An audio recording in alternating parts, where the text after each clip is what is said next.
Transition, the process of change from one condition to another. We are now at a new crossroad where change is evident once again. What does not serve us must transform us anew. Returning to our original state of oneness and true nature of that which created who we truly are. Confusion was the way of the past. Enlightenment is the way of the now and future, shedding away the layers of deceit. We now bring you the transformation of the two who started as one. Our fearless planet never stands still. Earth has been in a process of transition, and we are not exempt from this remarkable ongoing reality. Welcome to Transition Radio.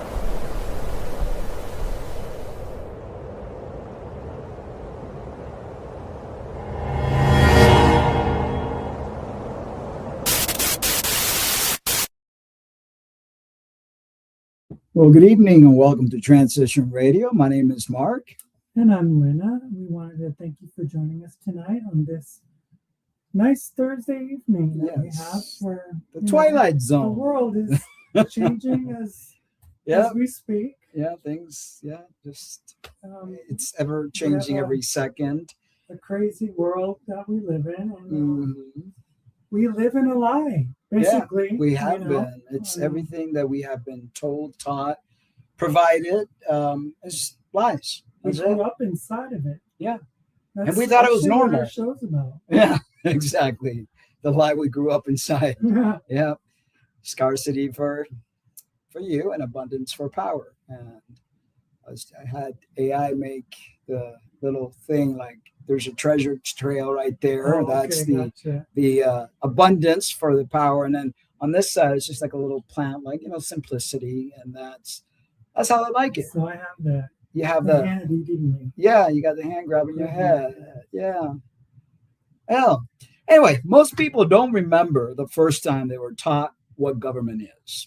Not really. What they remember are fragments standing for a pledge, coloring in a flag, watching a cartoon diagram where power is divided into neat boxes and arrows. They remember being told that this system exists for them, that it represents them, that it protects them. What almost no one remembers is the moment they were trained, because that's what it was, training, not an explanation of how power actually behaves when it is threatened or how authority responds when its interests are challenged. We're seeing some of that now, but conditioning in how to feel about the system itself, conditioning in trust, patience, and emotional loyalty. From the beginning, the story is moral before it is mechanical. Government is framed not as a force, but as care, not as a domination, but as a service, not as an institution that must constantly be restrained, but as a neutral referee whose legitimacy is assumed. Power is not introduced as power. It is introduced as concern. And that framing shapes people far more deeply than they realize. Because once power is associated with care, oh boy. Questioning it, doesn't it feel like curiosity? It feels like ingratitude. Don't you think you need to be grateful for this country and for what it's done for you? Yeah. It feels like cynicism. It feels like something you should have outgrown by now. Children are not taught how government works. They are taught how to relate to it emotionally. They learn that good citizens are cooperative, that responsible people, they trust the process, right? That skepticism is acceptable only when it stays polite and procedural. No going into churches to protest. No, God, no. The mythology of civics class isn't just incomplete, it's formative. It teaches people which questions mark them as mature and which questions mark them as dangerous. Domestic terrorists, maybe? Unserious, crazy, or morally suspect. Talking about that church thing, Jesus went in and he fought against the state regime. He fought against the system. He literally went in there, tore tables out, and did all sorts of different things. but that was okay, But if people go in there questioning the pastor and his role in the ICE organization, they're upset that a pastor would actually be pro-ICE, pro what Jesus was so much against. And I find it really interesting, though, that the church that they went into, this city's church or something in Minneapolis, that its roots are in the SBC and the Southern Baptist Convention, and that the Southern Baptist denomination actually started in the 1800s because the people didn't want to not be able to have slaves. They believed it was their God-given right because, Paul teaches to have slaves in the Bible, So they believe that they had a God-given right to subordinate others and to, own their children too, right? And they think that Jesus promoted all this lawfulness, and he didn't. The only thing that Jesus promoted was love your neighbor as you love yourself, to be hospitable. All these law stuff, that was Paul. Paul was the one that created all that. So here you have a pastor, an assistant pastor of a church that is a Southern Baptist church, literally doing what his ancestors back in the 1800s would have done, which was chase Black people and immigrants and try to imprison them for escaping the plantation. Yeah, there was even in the DSM, they had a disease of slave escaping. There was some sort of thing. I remember that. We did a show about that years ago. So you're allowed to ask how to participate. You're allowed to ask how to improve things. You're allowed to ask how to make the system work better. But asking whether the system itself might be designed to absorb participation without yielding real power, that question feels different. It feels disruptive, improper, almost unethical. And it doesn't feel that way by accident. The story we're given trains us to experience certain questions as threatening, not because they're wrong, but because they destabilize the emotional contract between citizen and state. And that emotional contract is simple. Trust us, and things will make sense. Even when things don't work, even when they hurt, even when outcomes feel cruel or absurd, like what ICE is doing in Minneapolis and now in Maine. Soon to go to Maine. The promise is that the system itself is fundamentally reasonable. And when that promise fails, people are encouraged to search for explanations that preserve it. You must not have understood. You must not have participated correctly. You must not have waited long enough. The possibility that the story itself might be false or is false, that possibility is quietly excluded. So we have vignette 1, which is called the civics video. Most people don't remember the first time they were taught what power is. They didn't call it power. They called it responsibility. They told us the system was there to help us, to protect us, to keep things fair. They said if we followed the rules, everything would make sense. No one said we were being trained. But we were. What makes this lie so resilient is that it's never presented as a lie. It's presented as simplification, as a child-safe version of a complex world that adults will eventually outgrow. But most people never receive the adult version. They carry the simplified moral story into adulthood and try to reconcile it with lived experience, rising costs, shrinking agency, endless war, institutions that never seem to face real consequences for failure. When the story doesn't line up with reality, people rarely conclude the story was wrong. They conclude they are. This is one of the most psychologically effective features of modern power. When a structure is framed as inherently good, as we see with this country, any harm it produces must be explained away. And the most efficient explanation, well, it's always personal failure. And doesn't that also come from the biblical foundation that it's founded upon? You are wicked. If the system is moral, of course, slavery is moral in this system, then suffering must be deserved. That's why they said that Renee actually deserved to get shot in the face as she's driving in her car. Because she was a terrorist. If the process is fair, then outcomes must be earned. If authority is accountable, then powerlessness must be a reflection of individual inadequacy. This isn't about cruelty. It's about emotional economy.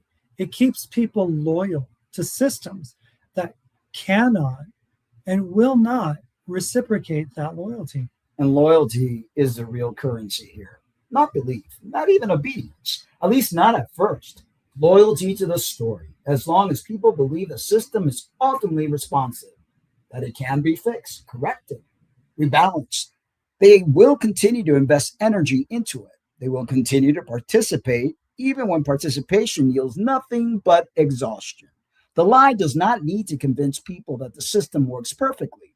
It only needs to convince them that it could work if only the right people were in charge, or the right reforms are passed, or the right moment arrived. Hope is enough, just like Jesus coming back. He's coming back soon. Or even the 2008 presidential campaign of Barack Obama talking about hope and change and this wonderful system that we were going to have to look forward to as the United States was going to, shed its racist past, and we were electing a black president now. We were moving forward as a country, and people were like so excited. Stirred the hornet's nest. That's all it did. It did. That's why reform language is so powerful. Not because reform is always meaningless, but because reform assumes the moral legitimacy of the structure it's modifying, as if the structure that this country is founded upon is moral. And it is not. It is founded by a group of pirates who immigrated here and stole land from indigenous people whom it belonged to, and continue to plunder and rape and destroy. And if that wasn't enough, they ended up pushing their white man belief system on the natives, destroying them, cutting their hair, making them give up their identity, because that is what that virus that we call Christianity does. Reform says the system is basically good.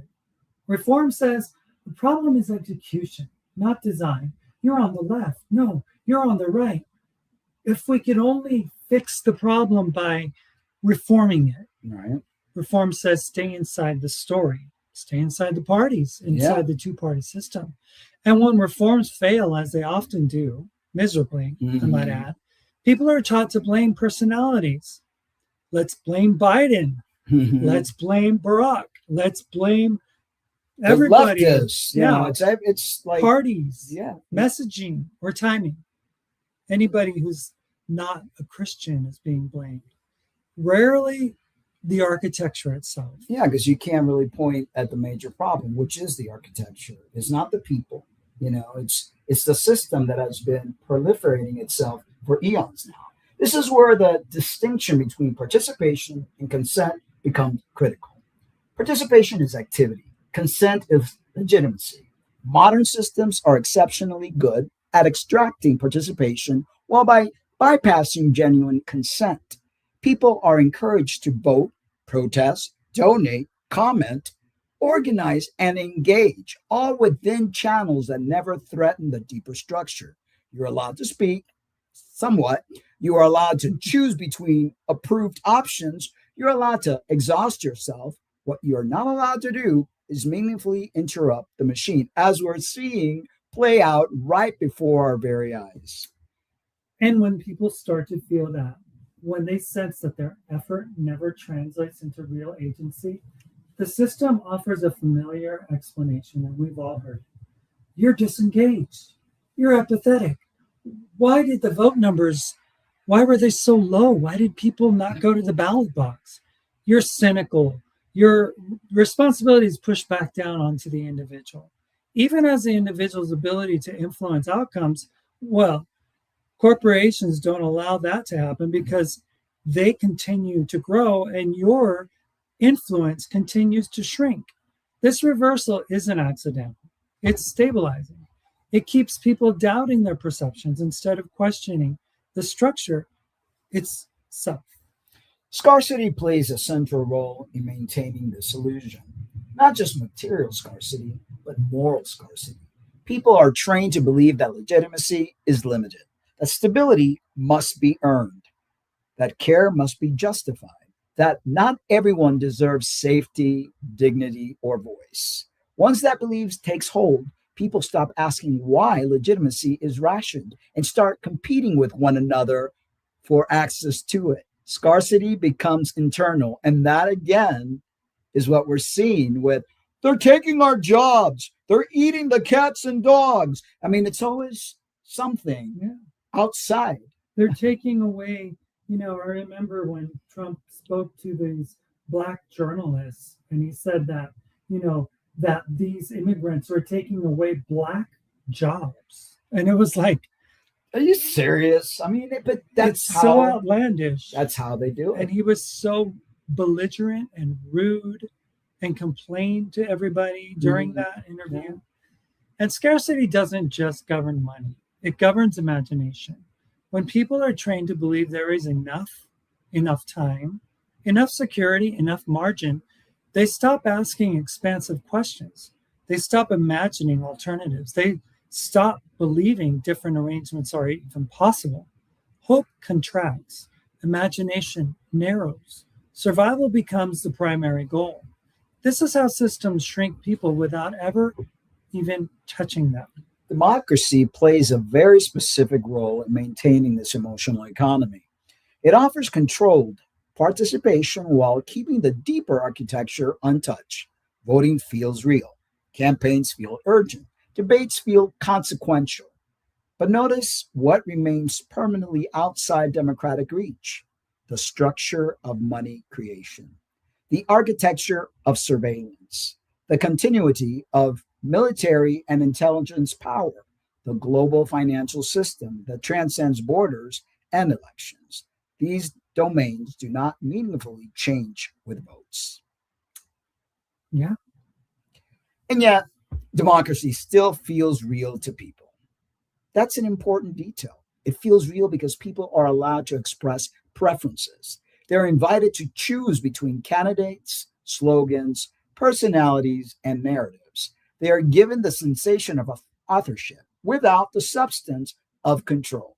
Preference is mistaken for power. Choosing who administers a system is not the same as governing it, especially when the system itself has priorities that remain constant regardless of who occupies visible office. That distinction is subtle enough to evade casual attention, but consequential enough to shape entire lives. The emotional contradiction this creates is hard to overstate.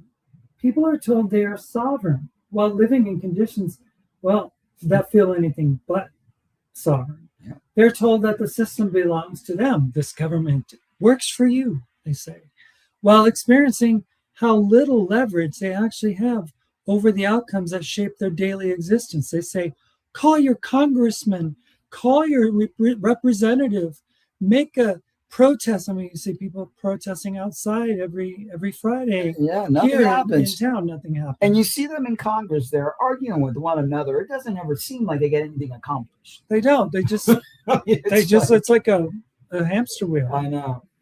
The dissonance doesn't resolve cleanly. It produces anxiety, shame, confusion, a constant low-grade sense that something isn't adding up, but that it would be irresponsible to say so out loud. So instead of questioning the premise, people are taught to question themselves. This is why disengagement becomes such a common response. I don't really follow politics anymore. People say even as politics follows them everywhere. It shows up in the rent, in healthcare, in surveillance, in debt, in war. Withdrawal becomes a coping mechanism, not a solution. And crucially, the system is perfectly comfortable with that. A disengaged population is far easier to manage than a clear-eyed one. Might I add, they also find themselves in our bedrooms. Oh, yeah. Yep. Because disengagement doesn't threaten power. Misunderstanding doesn't threaten power. Even anger, when it remains unfocused, it doesn't threaten power. What threatens power is clarity. Clarity about where decisions are actually made. Clarity about what participation does and does not affect. Clarity about how consent is manufactured rather than granted. And clarity is precisely what the civic story prevents. Instead of clarity, the system offers ritual. You vote, you pay taxes, you follow rules, you consume information from approved sources, you express outrage on schedule, then return to normal life. And in exchange, you are told you live in a free society. The rituals continue even when the meaning drains out of them. Familiarity is mistaken for legitimacy. Repetition is mistaken for consent. And this is where the lie becomes self-reinforcing. When people feel powerless, as many of us do right now at this time, they seek reassurance. And the system offers reassurance in the form of symbolic participation rather than structural change. It offers the feeling of involvement without the risk of real influence. People are invited to feel invested, not to be effective.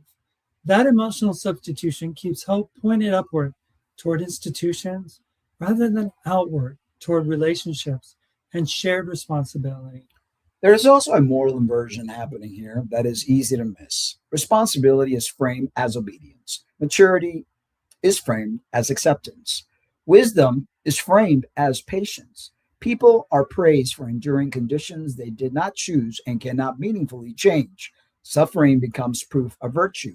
Restraint becomes evidence of character. And when people finally break under that pressure, they're told they failed some invisible test of adulthood. Just listen to the language we use. Well, that's just how the world works. You have to be realistic. That's part of growing up. There is a difference between realism and surrender, but the story we grew up inside, all of us did, collapses that difference on purpose. If you're unhappy, well, you're just being unrealistic. If you're angry, you're immature. If you refuse, well, you are an irresponsible person. Those judgments function as social enforcement mechanisms. They don't come from the state directly. They come from neighbors, coworkers, family members, people who have internalized, well, the same story. Misery loves company. And this is why the system works best on people who care. People who want to be good, people who want to contribute, people who want their lives to mean something beyond survival. The system doesn't crush those people outright. It recruits them. It exhausts them. It trains them to confuse burnout with virtue and compliance with morality. That's why the disillusionment we're witnessing now feels different from past cycles of dissatisfaction. It isn't just economic, it's existential. People aren't only struggling financially, they're struggling to explain why they're struggling in a world that keeps insisting the system is fundamentally fair and functional. President Trump says it all the time. Oh, the economy's great. The explanations they were given no longer map onto their lived experience. When explanations fail, people reach for new ones. Some turn to ideology, hoping a more coherent belief system will restore meaning. Some turn to conspiracy, searching for hidden agents who can be blamed. Some turn to spirituality, sensing that something deeper is wrong but lacking language. Some turn to nostalgia, imagining a past that feels more stable than the present. Some turn to rage. All of these responses are attempts to answer the same underlying question. If the story I was given is false, what is actually running this world? That question is destabilizing because it doesn't just challenge politics. It challenges identity. It challenges morality. It challenges the comforting belief that someone, somewhere, some God up in the sky is in control in a way that is ultimately benevolent. Once that illusion cracks, people face a choice, a real choice. They can rush to replace the old story with a new authority, a new ideology, a new movement, a new savior, or they could sit in the uncertainty long enough to notice something else. They can notice that power doesn't reside only in offices and institutions. It also resides in habits and expectations. In invisible agreements people make with systems in exchange for safety, status, or belonging. They can notice how deeply they've been trained to ask for permission, not just from the state, but from the employers, credentialing bodies, platforms, algorithms, and social norms that quietly govern what kind of lives are allowed. And this is the topic of our show. This is where the lie we grew up inside reveals its deepest function. It doesn't just misdescribe how government works, it misdirects where responsibility actually lives. It trains people to look upward for solutions while ignoring how power actually moves sideways through economic systems, surveillance infrastructures, legal abstractions, and social enforcement mechanisms that operate largely outside of democratic control. And once you see that, the civic story stops feeling naive. It starts feeling strategic because a population that believes it governs itself is far easier to manage than one that knows it doesn't.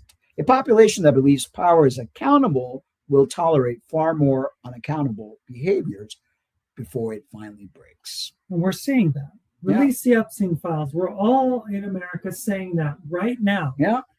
And the powers that be are saying, we're unaccountable to you. We don't live in your economy. We have our own world that we live in. You people have your world. That recognition is not empowering in the usual sense. It doesn't come with immediate answers. It doesn't even offer comfort, but it does offer orientation. It names the terrain honestly for the first time. And that's where we are now.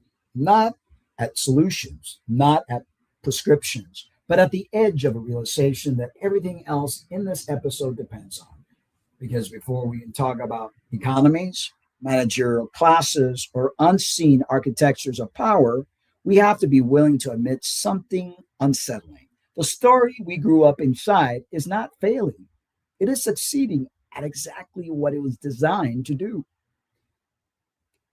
That realization is deeply destabilizing because it reframes responsibility in a way most people were never prepared for.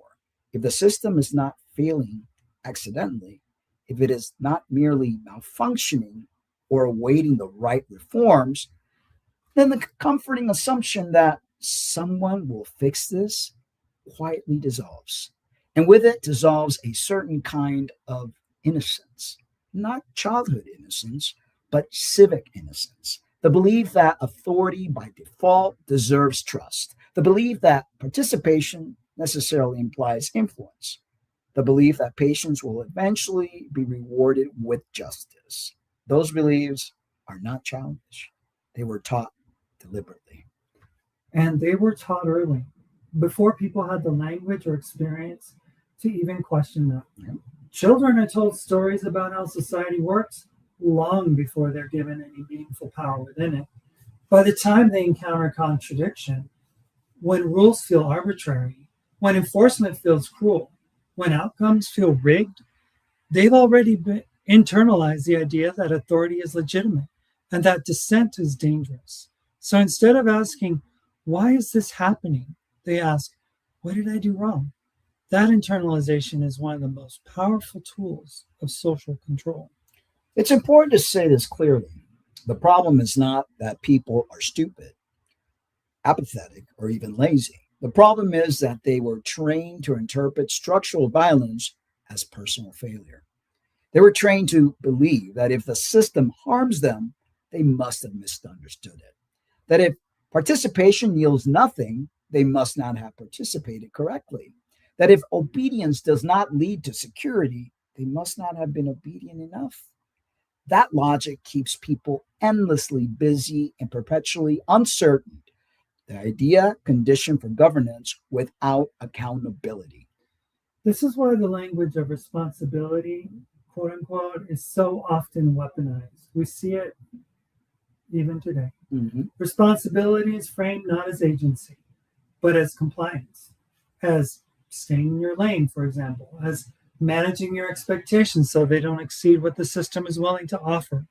People are told to be responsible about debt, about healthcare, about employment, about housing, even when the structures governing those domains are wildly asymmetrical and unresponsive. Responsibility becomes a one-way domain. And if you look at religion, you didn't pray hard enough. You didn't believe hard enough. You're not trying to be better. It's always you. It's like, what's with this God? Why doesn't this God supposedly heal me if you have some sort of infliction that needs to be healed, whatever it's, whatever it is, but it's always on you and it's never on the system. Notice how rarely institutions are described as irresponsible in the same moral register. Failures are called mistakes. Harm is called unintended consequences. Catastrophes are framed as lessons learned. Responsibilities flow downward. Consequence evaporates upward. The asymmetry is not an accident.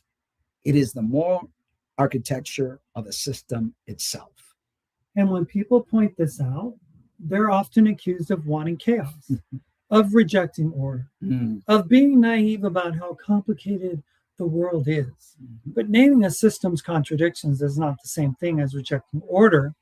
It's an attempt to understand what kind of order we're actually living under. And who's creating the laws and who is it benefiting? Because it's like, if you're called a terrorist, it's because you don't believe the same thing that the system is pushing on you. Yeah. And we have every right to question. We have every right to not like what we're seeing. Yeah. I mean, a president doesn't have the right to call everything he doesn't like communist. Yeah.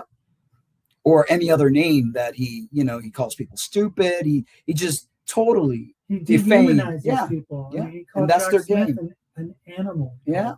And that's because John Smith is bringing the truth of convicting the felon that he is.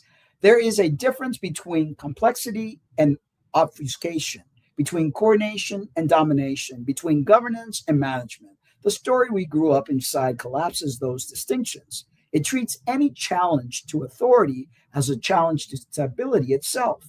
It frames questioning as threat. That framing protects power by making alternatives feel dangerous before they can even be imagined. Which is why imagination is so heavily policed. Not overtly, but subtly, through ridicule, through professional norms, through social pressure, through the quiet suggestion that serious people don't ask certain questions. Over time, people learn to self-censor, not because they're afraid of punishment, but because they're afraid of being seen as irresponsible, unrealistic, or morally suspect. The system doesn't need to silence everyone. It only needs people to silence themselves. This is where the lie becomes internalized. People begin defending the system reflexively, even when it harms them. They repeat its language. They justify its outcome. They explain away its failure, not because they benefit from it, but because the alternative is disorientation. And disorientation is terrifying when you've been taught that stability comes from obedience. But disorientation is not the same thing as danger. It is simply the moment when an inherited map stops matching the terrain. And that moment, as uncomfortable as it is also an opening. Because once you've accepted the story you were given is not neutral, that it was designed to produce certain behaviors, loyalties, and limits, you can begin to ask different questions. Not how do I succeed within the system, but what does the system require from me in order to function? Not how do I make it fairer, but what would happen if I stopped interpreting its demands as moral? Those questions don't produce immediate answers. They produce awareness. And awareness is dangerous to systems that depend on automatic compliance, not loud resistance, not dramatic rebellion, just the quiet refusal to internalize a story that no longer fits reality. Awareness interrupts the emotional economy that keeps people managing themselves on behalf of power. That's why clarity is so threatening. Not clarity about policy details or political personalities, but clarity about structure, about incentives, about how meaning itself is distributed and controlled. Once people see that the story they grew up inside was never meant to empower them, only to stabilize their participation, a line is crossed. They cannot unsee it. And that doesn't make them free, but it does make them harder to manage. They stop looking upward for validation. They stop assuming legitimacy. They stop mistaking ritual for consent. They begin noticing where power actually operates, not in speeches and symbols, but in systems that shape behavior regardless of belief. And on that note, I'm going to play the song Blind which I believe that a lot of people in this day and age are blind. Lot more people are waking up, but there's still a lot of blind people that believe in the system. So hope you guys enjoy this one.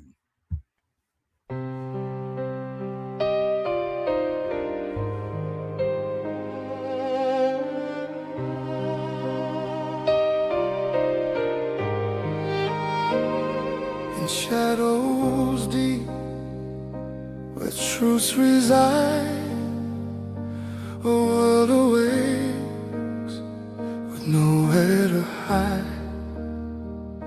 But eyes turn blind to the fading light as darkness claims what once was bright. Are we human or machines in the night, rebuilding walls and starting fights? Lying to the ones who suffer near, we turn away consumed by fear. We turn away consumed by fear. The echoes call of a forgotten past, a system built that couldn't last, supporting structure stained with lies, while culture fades and spirit dies. Are we human or machines in the night, rebuilding walls and starting fights?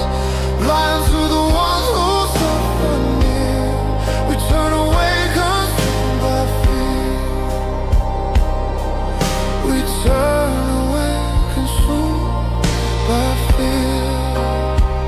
They preach of love with hearts of stone, ignoring words they've always known. The teachings lost in twisted ways as hatred steals through endless days. Are we human or machines in the night, rebuilding walls and starting fights? Blind to the ones who suffer near, we turn away consumed by fear. We turn away consumed by fear. Discrimination's bitter sting, division song the machines sing. But in the depths our hope remains, to break the chains and rise again.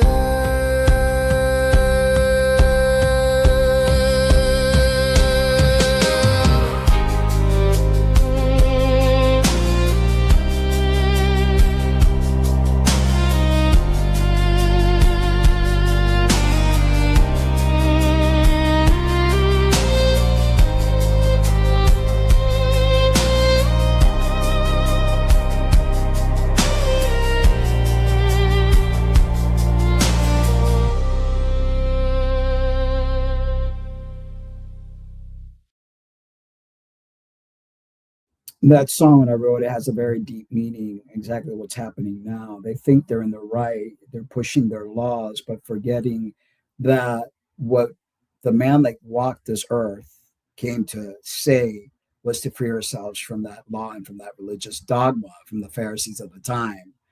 And they just don't see it because they're so blind, as the song quotes, But it's sad.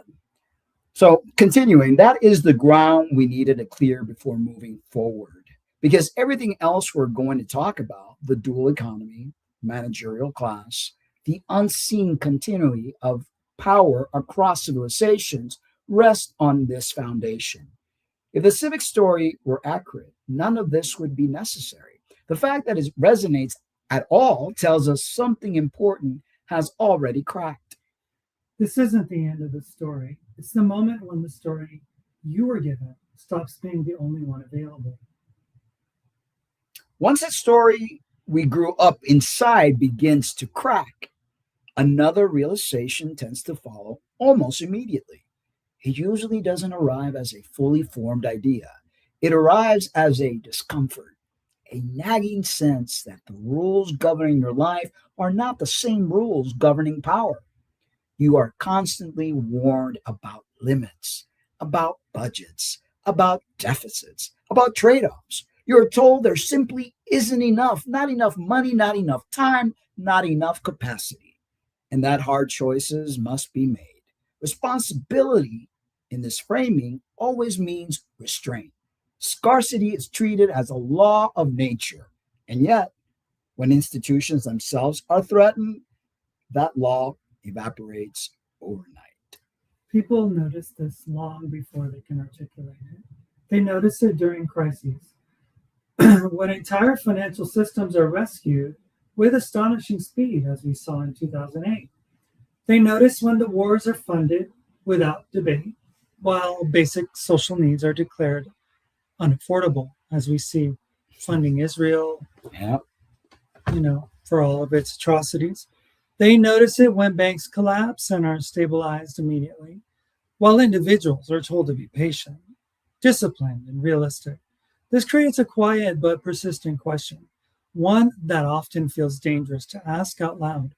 If there is no money for healthcare, housing, education, or basic security, where does this money come from? That question is the doorway into the reality of two economies operating at the same time. The first economy is the one almost everyone lives inside. We'll call it the internal economy. This is the world of wages, rent, mortgages, groceries, utilities, insurance premiums, which keeps going up and up, student loans, credit cards, interest rates, and taxes.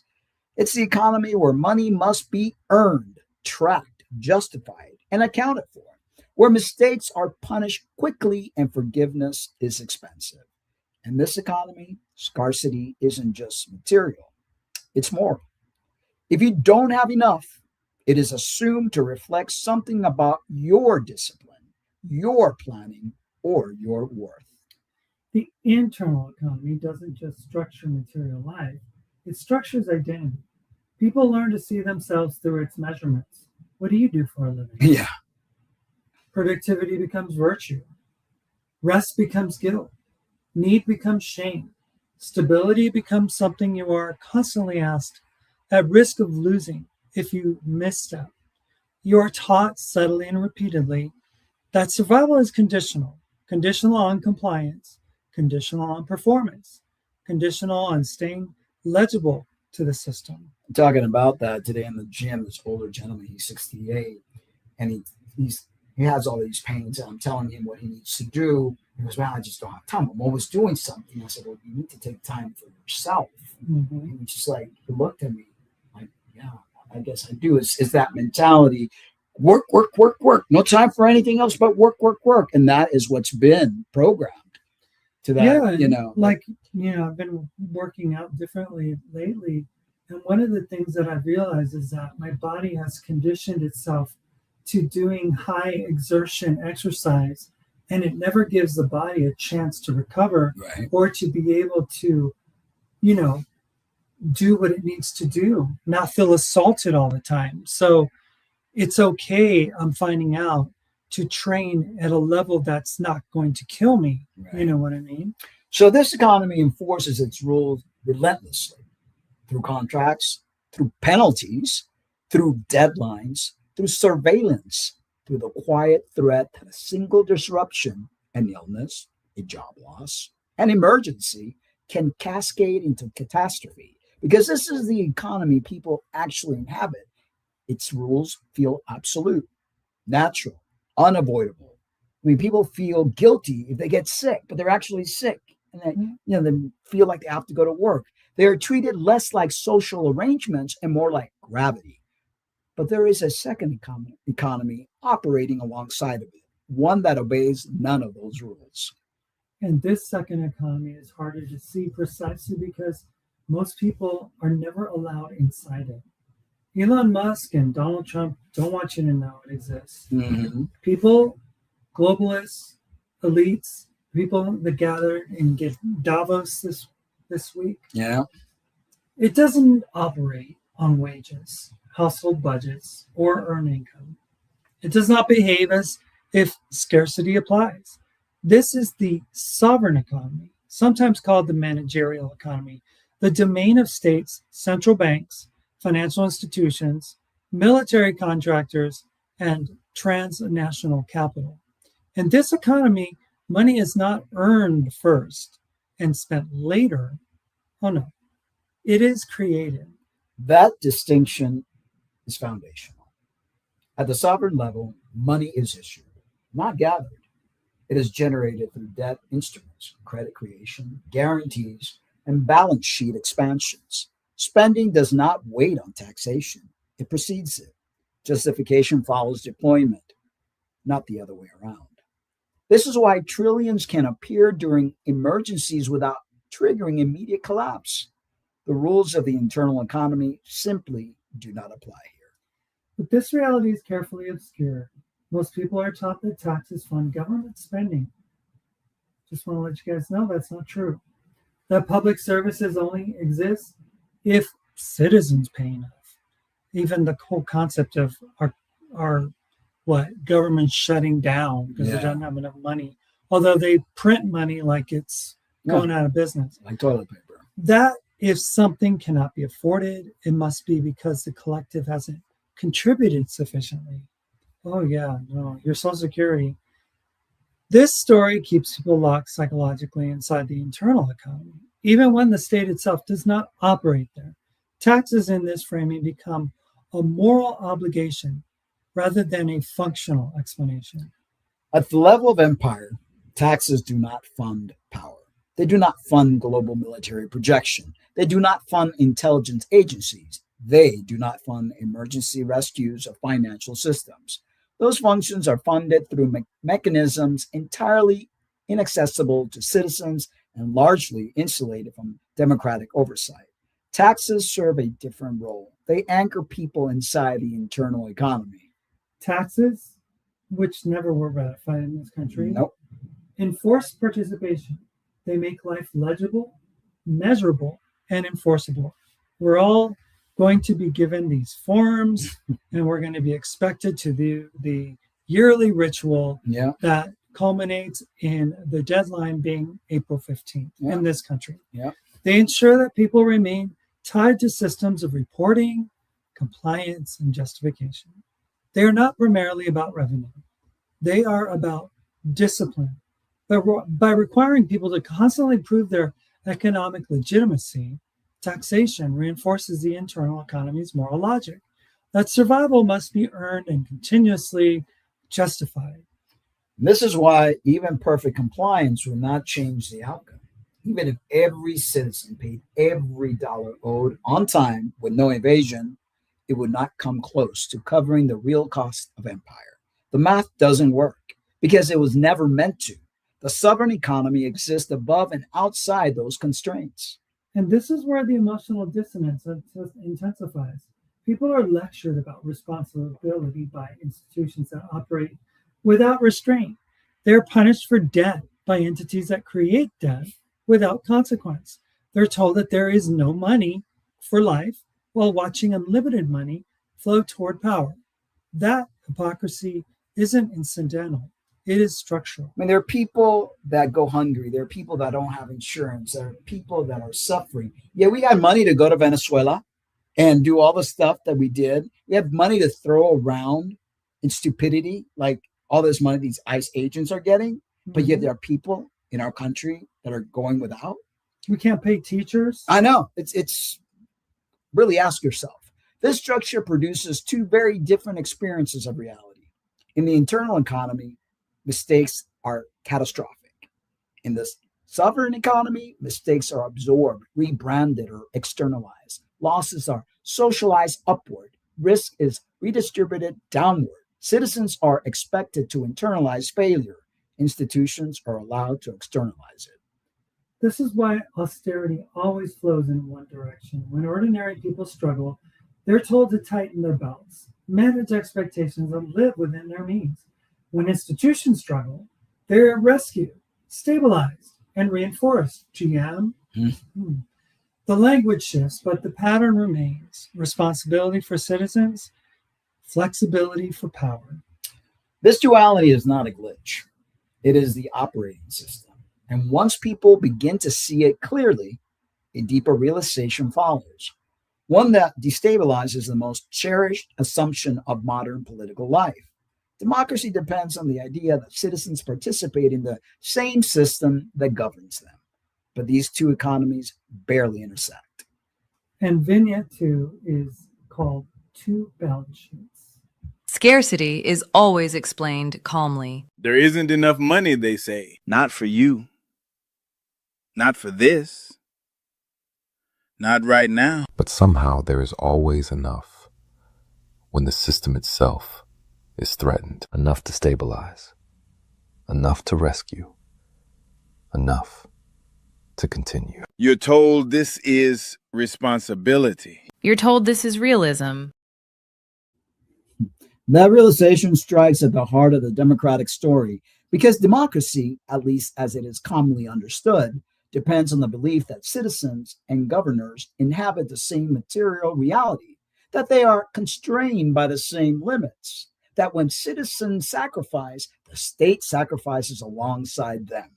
But once you see the dual economy clearly, that premises collapses. Citizens operate under scarcity. The sovereign operates under liquidity. Those are not two variations of the same system. They are fundamentally different worlds. And the difference is not merely economic. It is psychological and moral. In the internal economy, scarcity teaches obedience. It teaches people to fear mistakes, to avoid risk, to defer judgment to authority.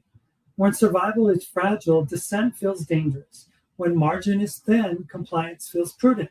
Scarcity disciplines the imagination. In the sovereign economy, abundance produces a very different orientation. Risk is tolerated because losses can be absorbed. Failure is survivable because consequences can be deferred, displaced, or transferred. Long-term damage can be justified in the name of short-term stability. This is why the same decision-making logic that would be reckless for a household is considered necessary. At the state level, different economies produce different moral sensibilities. This is also why citizens are constantly encouraged to think of the state as a very large household. The government must live within its means. We can't spend what we don't have. Someone has to pay for this. Those metaphors feel intuitive because they mirror people's lived experience, but they are false. The state is not a household, and treating it as one obscures the real mechanisms of power. At the sovereign level, money is not a finite pool waiting to be collected. It is an instrument, a technology, a way of coordinating behavior and allocating resources, and crucially, of enforcing hierarchy.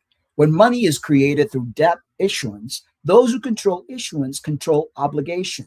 They determine who must repay, who bears risk, and who is protected when systems fail. Debt is not neutral. This is where the internal economy and sovereign economy reconnect, not symmetrically, but coercively. Citizens do not access money creation. Oh no. They access money only as debt, wages, or transfers.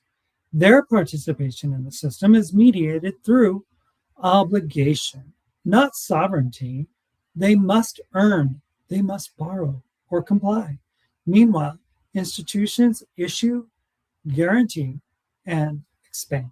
The result is a permanent asymmetry of power. Citizens experience money as constraint. The state experiences money as leverage. That asymmetry shapes everything from labor markets to housing to healthcare to war. And because most people are never taught this distinction, they interpret the outcomes incorrectly. They interpret rising costs as personal budgeting failures. They interpret debt as moral weakness because, it doesn't it makes sense to keep the minimum wage at what, $7.50 for 25 years? Yeah. They interpret insecurity as individual mismanagement. The structure disappears and responsibility is individualized. This is not ignorance. It is conditioning. Conditioning reinforced by endless repetition. Work harder, go to college, get a degree. And you have all these student loans, and you try to pay the student loans, and you never get ahead. It's just a crazy world. Live within your means. They say, make better choices. These are not bad principles in isolation, but when applied selectively, when they govern citizens while institutions operate under an entirely different rule system, they become tools of moral control. And this is why the language of fairness, quote unquote, becomes so distorted. Citizens are told it wouldn't be fair to cancel debt, provide universal health care, for example, or guarantee security because someone would be getting something they didn't earn, those immigrants. Meanwhile, institutions receive endless support precisely because their failure would be unfair to the system as a whole. Fairness is invoked downward. Stability is invoked upward. Like I remember it was in 2008 when they bailed out the banks. And it's like, okay, who bails the people when they can't pay their mortgage? Nobody did. Well, but the government is constantly bailing these airlines, these banks, these institutions, stock market, and the whole 9 yards. This inversion keeps people arguing with one another instead of questioning the architecture itself. People fight over redistribution inside the internal economy. Who deserves what? Who pays? Who benefits? While the sovereign economy remains untouched, unquestioned, and largely invisible. The deepest arguments happen where the least power is. And when people begin to sense this imbalance, they are often told they are being unrealistic, irresponsible, or radical. They are warned that questioning the foundation of the system could destabilize everything, that even pointing out the contradiction is dangerous. Fear becomes a boundary. This fear is not irrational. People are correct to sense that their lives depend on systems they do not control. But fear is also productive for power. It keeps people focused on survival rather than structure, on adaptation rather than agency, on coping rather than transformation. This is where the illusion of democracy does its most important work. People are encouraged to channel their frustration into elections, into debates, and partisan conflict. Arenas that feel consequential but rarely touch the sovereign economy. Elections, well, they rotate personnel. They do not rotate power. Presidents come and they go. Parties rise and fall. Rhetoric shifts, but central banking structures, military, industrial pipelines, intelligent networks, and global financial architectures remain remarkably stable. This continuity is not accidental. It is a signature of a system designed to persist beyond public input. Once this continuity becomes visible, something profound happens. People realize that their participation has been carefully scoped, that their influence stops where real decisions begin, that the most consequential levers are insulated from popular pressure. This is not a conspiracy in the simplistic sense. It is governance by design. And design implies intention, not necessarily at the level of individual actors, but at the level of structure. Systems select for behaviors that sustain them. They reward compliance. They marginalize disruption. They absorb critique without changing form. The dual economy is not an accident of history. No, it is an evolved mechanism of control. Which raises the next question. If most people live inside an economy of scarcity and power operates inside an economy of abundance, who manages the interface between the two? Who translates necessity downward and justifies dominance upward? Who ensures that the contradiction does not become intolerable? To answer that, we need to look at the class whose role is not to rule directly, but to interpret, administer, and even stabilize. The class that stands between citizens and the sovereign economy. That interface between scarcity and abundance does not manage itself. It requires constant translation. Someone has to explain to citizens why limits apply to them, but not to institutions. Someone has to normalize contradiction. Someone has to turn structural asymmetry into something that feels reasonable, inevitable, even responsible. That work is not done primarily by politicians. Politicians are temporary. The interface is permanent. This is why people often feel like no matter who they vote for, nothing fundamentally changes. They sense continuity beneath surface conflict. The language shifts, the tone shifts, the cultural symbols shift, but the constraints remain exactly where they were. Costs rise, obligations deepen, surveillance expands, military commitments persist. The lived reality of the internal economy continues uninterrupted. When citizens ask why this is happening, the answers they receive are always framed within the internal economy's logic. We can't afford it. There are trade offs. Resources are limited. This is the responsible choice. Those explanations sound reasonable because they mirror people's own experience. They feel familiar. They resonate emotionally, but they are misapplied. They are misapplied because people offering them do not live under those same constraints themselves, at least not in the same way. The sovereign economy does not ask permission from the internal economy. It doesn't wait for revenue to appear. It doesn't suspend action until consensus is reached. It acts first, justifies later, and then it externalizes consequences downward. This is why crises are such revealing moments. In a crisis, the rules become visible because they are suspended selectively. Scarcity disappears for power while intensifying for everyone else. Borders close, funds appear. Authorities act decisively. And afterwards, people are told the same thing they were told before. Now we must pay the price. Now we must return to responsibility. Crisis exposes the lie that the internal economy is natural. It reveals that scarcity is enforced, not inevitable, that limits are political, not absolute, that what is possible depends entirely on whose interests are at stake. People notice this instinctively, even if they lack the language to articulate it. And when they try to articulate it, they often encounter dismissal. They're told they don't understand economics. They're told the system is too complex. They're told that questioning fundamental is naive. Complexity becomes a shield, but complexity does not erase asymmetry. It obscures it. This is where the emotional burden shifts back on the citizens. If you don't understand the system, trust it. If you can't see the logic, assume it exists. If outcomes feel unjust, believe they are necessary. Faith replaces explanation, and faith, once again, is demanded only of those with the least power. Yeah, the sovereign economy does not ask citizens to understand it. It asks them to accept it. Acceptance is enough. As long as people continue operating inside that internal economy, working, borrowing, complying, paying, the larger system remains stable. It does not require belief. It requires participation. This is why the phrase, "your vote doesn't matter," is both true and incomplete. Voting matters inside the internal economy. It influences tone, culture, and distribution at the margins. It can alleviate suffering, it can prevent harm, but it does not reach the sovereign economy where the most consequential decisions are made.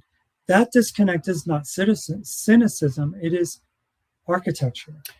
Once people see this, the idea of democracy begins to fracture, not because people reject it, but because they realize it has been narrowly scoped. Democracy governs administration. It does not govern structure. People are allowed to choose managers. They are not allowed to redesign the systems those managers serve. And when people try to push beyond that boundary, when they demand control over money creation, surveillance, militarization, or global capital flows, they're told that, well, those issues are too technical, they're too dangerous, or too sensitive for public input. Expertise becomes exclusion. This is the final protective layer of the dual economy. The more consequential the decision, the further it is removed from democratic reach. The more power it contains, the more it is insulated by abstraction. By the time consequences reach ordinary people, they are already framed as unavoidable. And that framing shapes how people respond. Instead of asking, who designed the system? People argue about how to survive within it. Who has what? Who deserves what? Who gets what? Who should be allowed in? Who should be kicked out? They debate coping strategies. They fight, well, over scraps. They internalize the pressure. The structure disappears from view. Which is precisely why understanding the dual economy matters. Not because it immediately solves anything, or not because it tells you what to do next, but because it reorients responsibility. It makes visible the distinction between personal choice and structural constraint.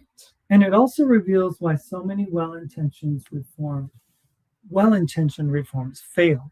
They operate entirely inside the internal economy, trying to redistribute pain without challenging the sovereign mechanisms that generate it.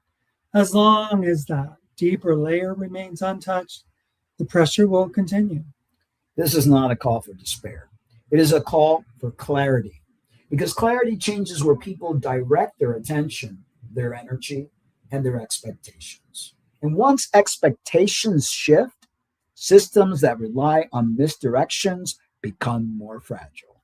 Understanding the dual economy doesn't make you powerful, but it does make you harder to deceive. You stop confusing moral language with structural explanation. You stop mistaking participation for agency. You stop assuming limits are neutral. That shift alone alters the terrain. And it sets the stage for the next layer of this conversation. If the dual economy persists across decades, administrations, and crises, if it reproduces itself regardless of who is elected, who maintains it, who translates its logic into policy, procedure, and everyday reality, who ensures that scarcity feels natural and abundance remains invincible. To answer that, we have to talk about the class that sits between citizens and the sovereign economy.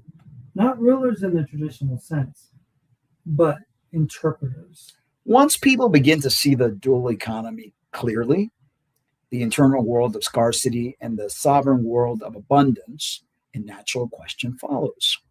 It's a question that tends to surface quietly at first because it destabilizes many familiar assumptions.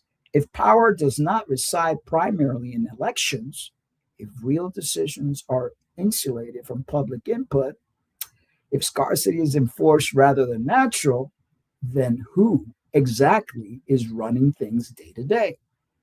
Not symbolically, not rhetorically, but operationally.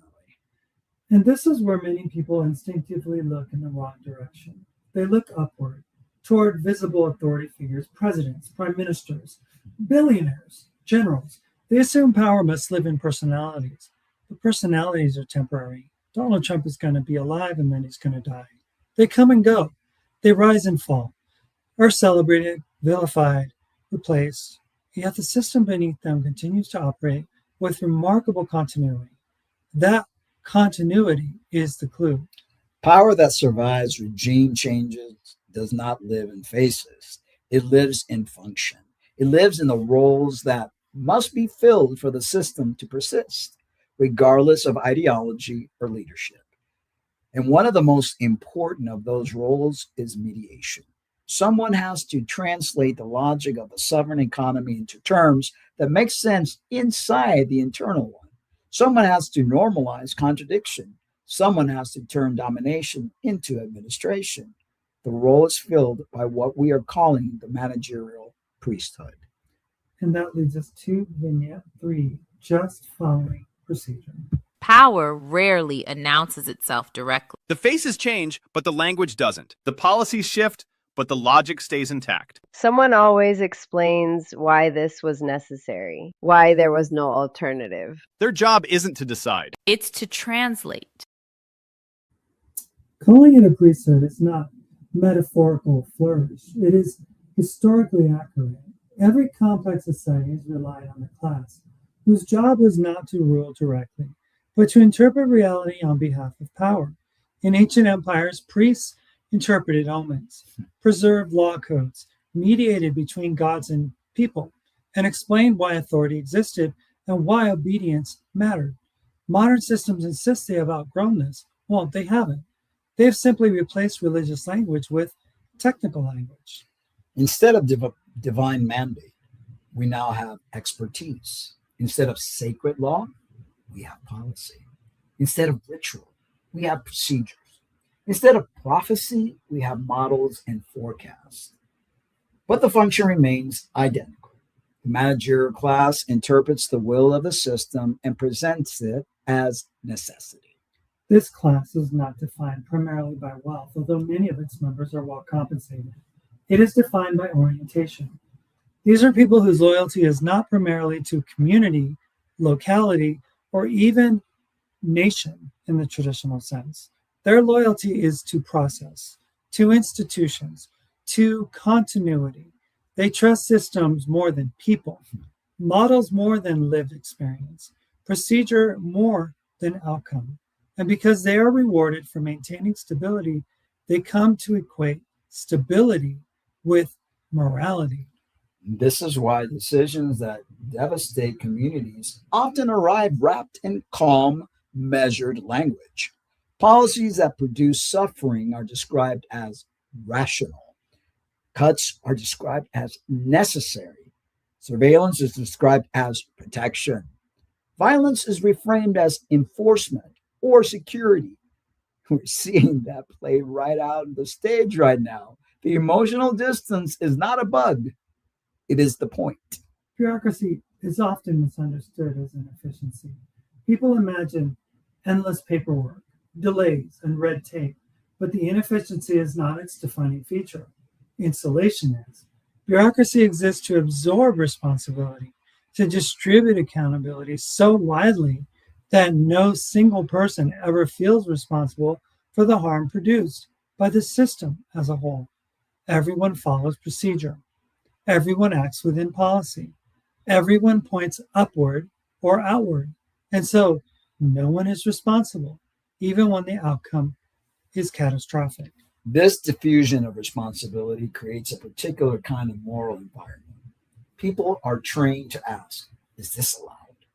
Rather than, is this right? They learn to prioritize compliance over conscience. Over time, moral judgment is outsourced upward into the system itself. If the system permits it, it must be acceptable. This is one of the most dangerous assumptions a society can make. Because once people internalize that logic, they no longer experience themselves as moral agents. They experience themselves as functionaries. They stop defending people. They start defending procedure. They look at someone who gets shot and they defend the act of the shooter. Yeah. They stop asking who is harmed. They start asking whether the correct boxes were checked. The human consequences become abstract. This is not because people are cruel. It is because the system selects for this disposition. Those who experience too much moral friction, who struggle to reconcile policy with lived reality, tend to burn out or self-select out. They leave or they're quietly sidelined. The people who advance are those who can't compartmentalize, who can't tolerate contradiction without demanding resolution, who can operate inside abstraction without needing it to align with human consequence. This is not a moral failing. It is a selection pressure. Over time, this produces a class that genuinely believes it is indispensable, that without them, chaos would reign, that the public is too emotional, too uninformed, too volatile to be trusted with real power, that only trained experts can manage complexity responsibility. This belief is reinforced every time a crisis unfolds, especially crises the system itself, well, it helped create. And that leads to the next song called Can We Rise? Because that is the question that we all should be asking ourselves now. Can we rise? Can we step up to what is happening? Or are we going to continue to allow what is taking place?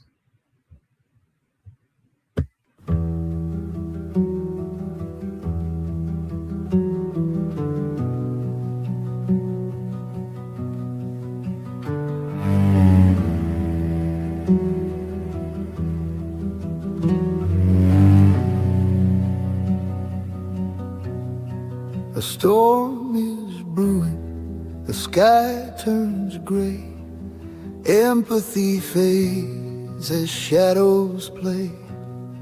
The Tower of Babel rebuilt anew, every voice shouting but none break through. Can we rise above the pain, wash away the endless rain, open hearts and join as one, a new day has begun.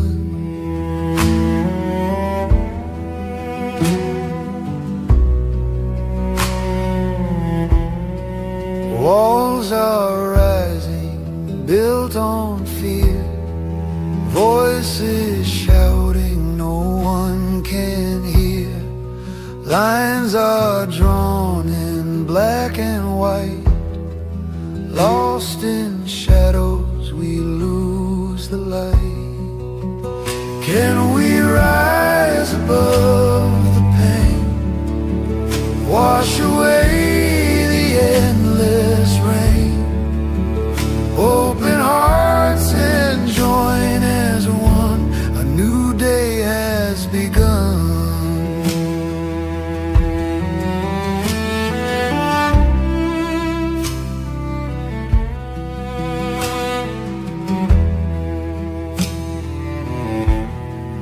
Rainbow colors dimmed with shame, fighting battles all the same. Empty plates and tear-filled eyes beneath these fractured skies. Can we rise above the pain, wash away the endless rain, open hearts and join as one, a new day has begun. But in the cracks a seed takes hold, a story whispered, brave and bold. Though darkness lingers, hope remains to break the chains, to rise again. Can we rise above the pain, wash away the endless rain, open hearts and join as one, a new day has begun.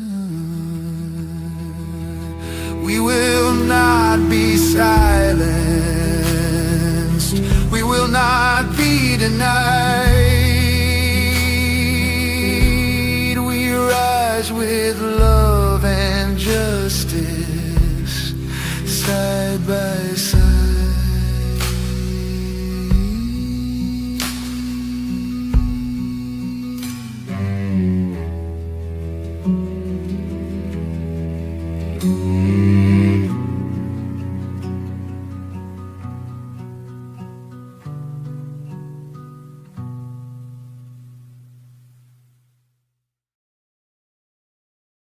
I want to ask you now, though, if you could take the time to subscribe. If you're not subscribed to the channel, hit that notification button so you don't miss any of our live shows or any of the videos that we put up.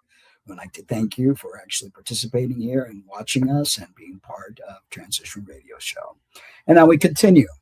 Because this class sees itself as the guardian of order, it becomes deeply resistant to challenges that originate outside authorized channels. Reform is acceptable only when it flows through procedure. Critic is acceptable only when it respects hierarchy.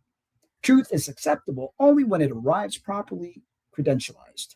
Anything else is treated as, well, dangerous. This is why whistleblowers are so threatening.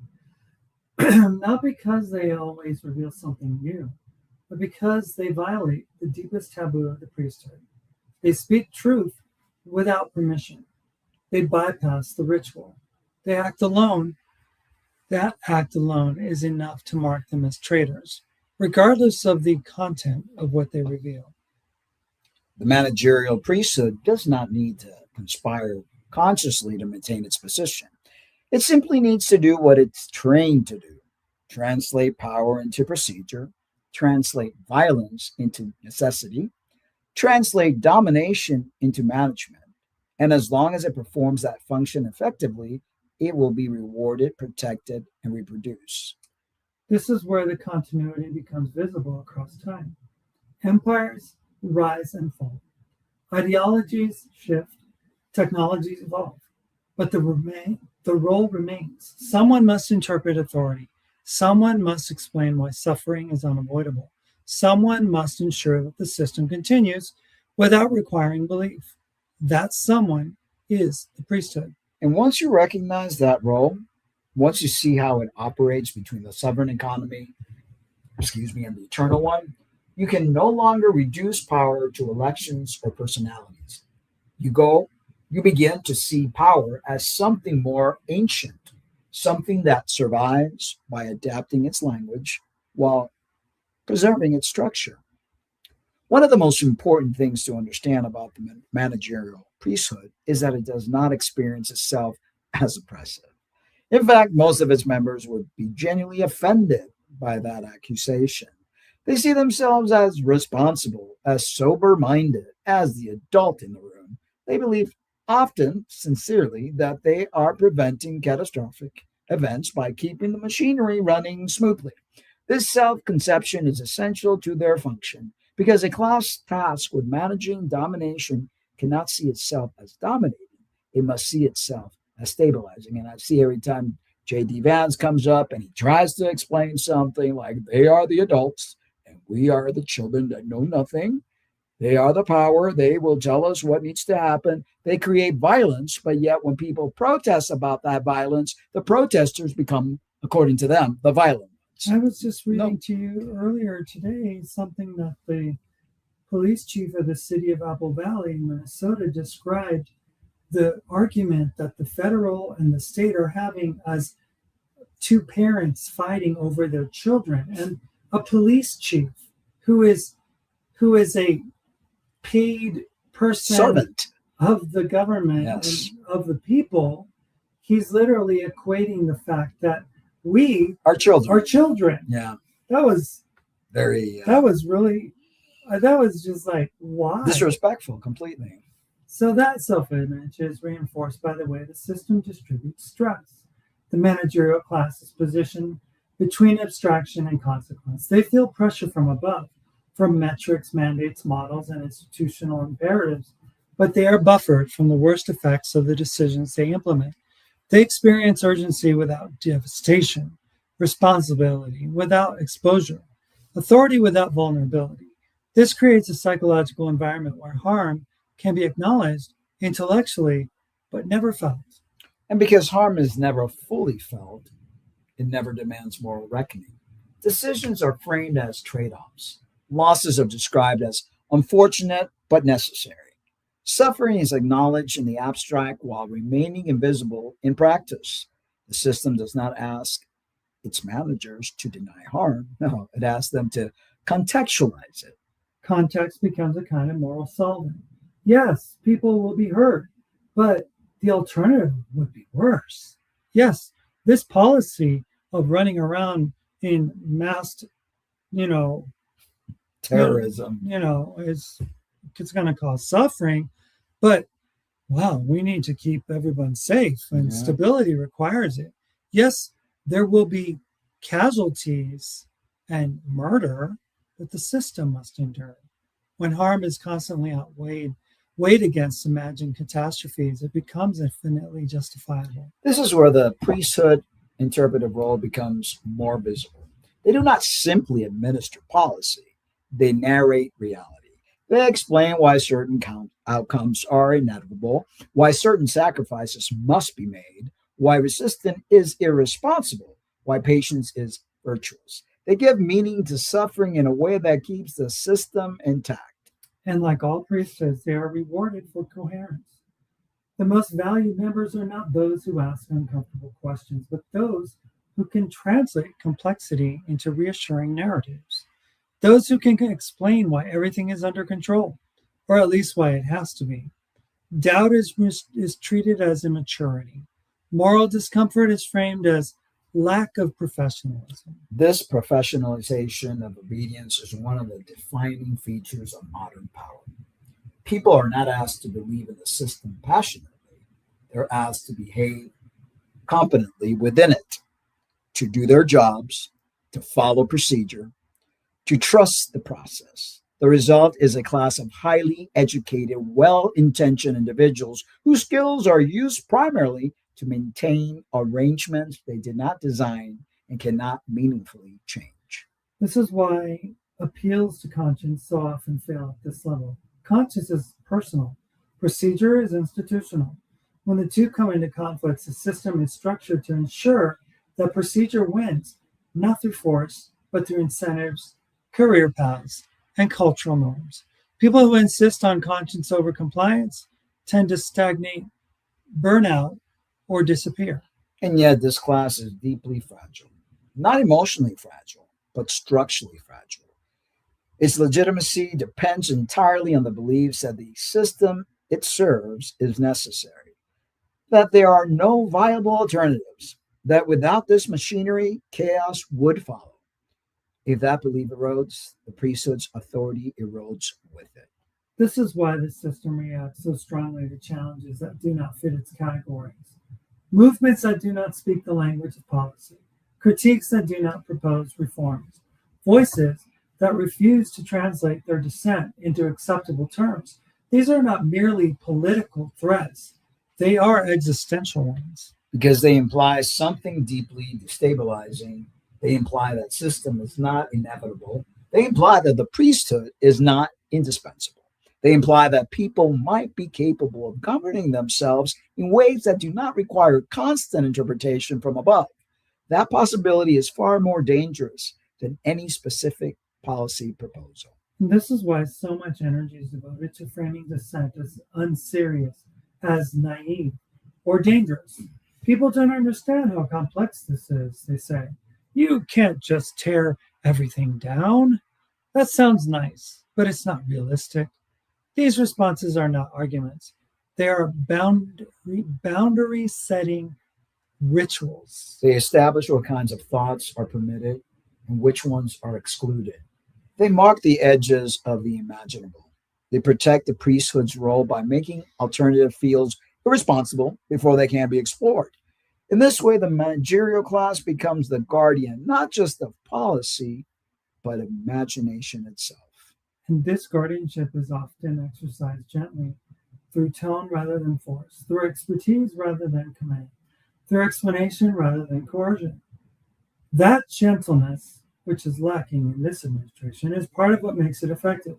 People are far more likely to submit to authority when it presents itself as calm, rational, and caring. This brings us back to the emotional framing we discussed in the first segment. Power introduced as care, authority framed as protection, obedience reframed as maturity.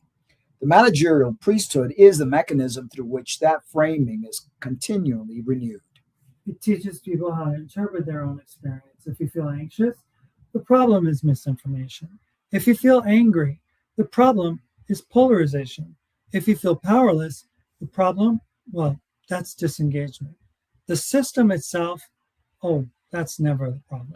And when people internalize those interpretations, they begin managing themselves on the system's behalf. They censor their own questions, they moderate their own expectations, they discipline their own desires. This is the most efficient form of control. But it is not total, because no interpretive system can fully suppress lived experience. At some point, the gap between explanation and reality becomes too wide to ignore. The stories stop working. The rituals lose their power. The language begins to feel hollow. That moment is dangerous, not just for the system, but for individuals. Because when inherited meaning collapses, people can either rush to replace it or sit with the discomfort long enough to see what remains. And what remains is often unsettling. A recognition that much of what was presented as a necessity was actually convenience. That much of what was framed as an inevitability was choice. That much of what was described as neutral, well, was anything but. This is where the priesthood roles becomes hardest to sustain, because its authority depends on the belief that it is merely interpreting reality, not constructing it. Once people begin to suspect that interpretation itself is a form of power, the entire arrangement becomes visible. And visibility is the enemy of mystique, which is why the system will always try to restore the old narratives, reassert expertise, and reframe dissent as confusion. But something has shifted. Once you see the priesthood as a class, as a function rather than a collection of individuals, you can no longer mistake professionalism for neutrality or expertise for innocence. You begin to see how power reproduces itself through culture, credentials, and procedures. And you begin to understand why this arrangement feels so ancient. What makes this arrangement feel so old is not simply its persistence, but its familiarity. Once you recognize the managerial priesthood as a class, you begin to notice its patterns repeating across history, regardless of the symbols on the surface. Ancient empires had scribes, astrologers, temple administrators, and legal interpreters who translated divine orders into civic obligation. Medieval kingdoms had clerics, jurists, and court scholars who justified hierarchy as natural, necessary, and of course, God ordained.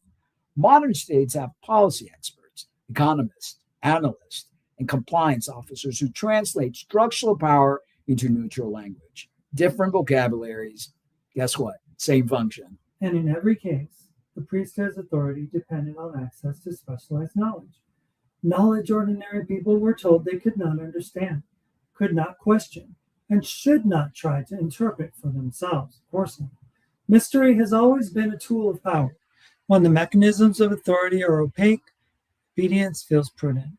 When the logic of decision-making is hidden behind abstraction, dissent feels reckless. Complexity becomes a kind of sanctum, a place where only the initiated may enter. And this is why modern power is so enamored with technical language. Acronyms, models, projections, frameworks, all of them serve a dual purpose. They coordinate large systems, yes, but they also exclude. They create a cognitive distance between decision makers and those who live with the consequences. That distance is not incidental, it is protective. People are not told, you cannot question this. They are told, you wouldn't understand this. And over time, many people internalize that message. They begin to distrust their own perceptions. They assume that if something feels wrong, it must be because they lack the necessary experience. This self-doubt is a form of submission. And yet, expertise itself is not the enemy. Knowledge is not the problem. Coordination is not the inherently oppressive.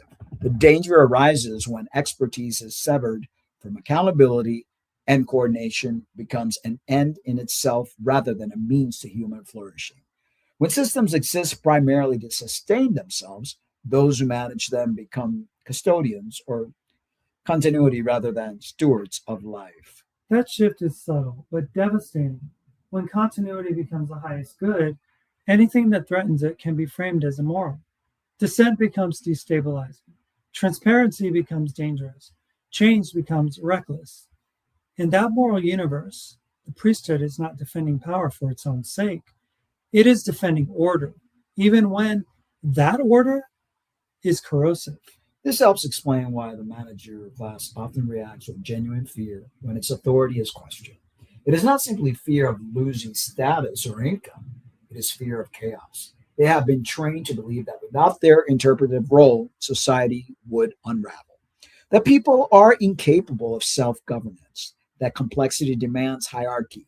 These beliefs are reinforced daily by systems that reward control and punish uncertainty. But this fear also reveals something important. If order truly depended on this class alone, it would be extraordinarily fragile. A civilization held together only by constant interpretation would collapse the moment that interpretation failed. The fact that society continues to function, often despite institutional failure, suggests something else is at work. Human cooperation does not originate in bureaucracy. Which brings us to a deeper layer of the conversation. If the managerial priesthood is not the source of order, but merely its interpreter, then what is it interpreting? What underlying force, pattern, or structure does it serve? This is where the conversation begins to move beyond sociology or economics, and it's something more unsettling. Because when you strip away the language of modernity, what remains looks less like innovation and more like inheritance. Not inheritance of individuals, but inheritance of roles, of power arrangements, of patterns that outlive empires and reappear under new names. Power does not disappear. It reconstitutes itself. This is why so many people across cultures and belief systems reach for spiritual or mythic language when describing modern systems of domination. Not because they're irrational, but because they are sensing continuity at a level that purely material explanations struggle to capture. They're noticing inversions, they're noticing rituals, they're noticing sacrifice, and they're noticing how meaning itself is managed. Whether one interprets this spiritually, psychologically, or structurally, the effect is the same. A system that feeds on submission will always seek to normalize submission. A system that feeds on hierarchy will always seek to make hierarchy invisible. A system that feeds on sacrifice will always seek to name sacrifice as a virtue. The managerial priesthood is the translator of those imperatives. This does not require conscious malice. It does not require secret meetings in hidden cabals. It requires only that people perform their roles competently, reward one another for stability, and avoid asking questions that threaten the foundation of the system they serve. In that sense, the priesthood is less a conspiracy than a tradition. And traditions are powerful, precisely because they feel natural. People inherit them without choosing them. They absorb them without noticing. They reproduce them without intending to.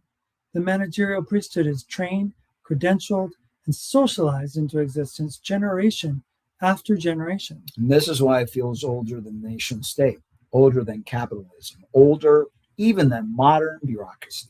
It feels ancient because it is a recurring solution to the same problem: how to maintain large-scale domination without constant violence. Interpretation is cheaper than force. Meaning is cheaper than coercion. And it works until it doesn't, because no interpretive system can fully contain lived reality. No priesthood can indefinitely explain away suffering. No narrative can permanently suppress experience. At some point, the gap between explanation and reality becomes unbearable. When that happens, the priesthood faces a choice. It can double down, intensify control, narrowing acceptable discourse, policing imagination more aggressively, or it can lose legitimacy. Historically, it often tries the first option. That is the danger of this moment. Not that people are questioning authority, but that authority is responding by tightening its interpretive grip, by insisting more loudly that there are no alternatives, by framing dissent as pathology rather than critique. This escalation is not strength, it is strain. And strain reveals limits. The managerial priesthood cannot create meaning on its own. It can only manage, redirect, and contain meaning generated elsewhere.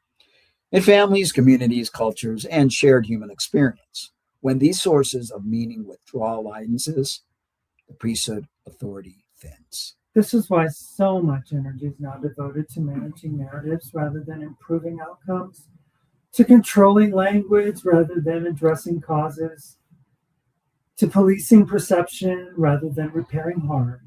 The system is trying to preserve interpretation in the absence of legitimacy, and we see this every day from the White House press secretary Caroline Levitt. Gosh, she's a joke. Once you see that, the role of the priesthood becomes clearer and smaller.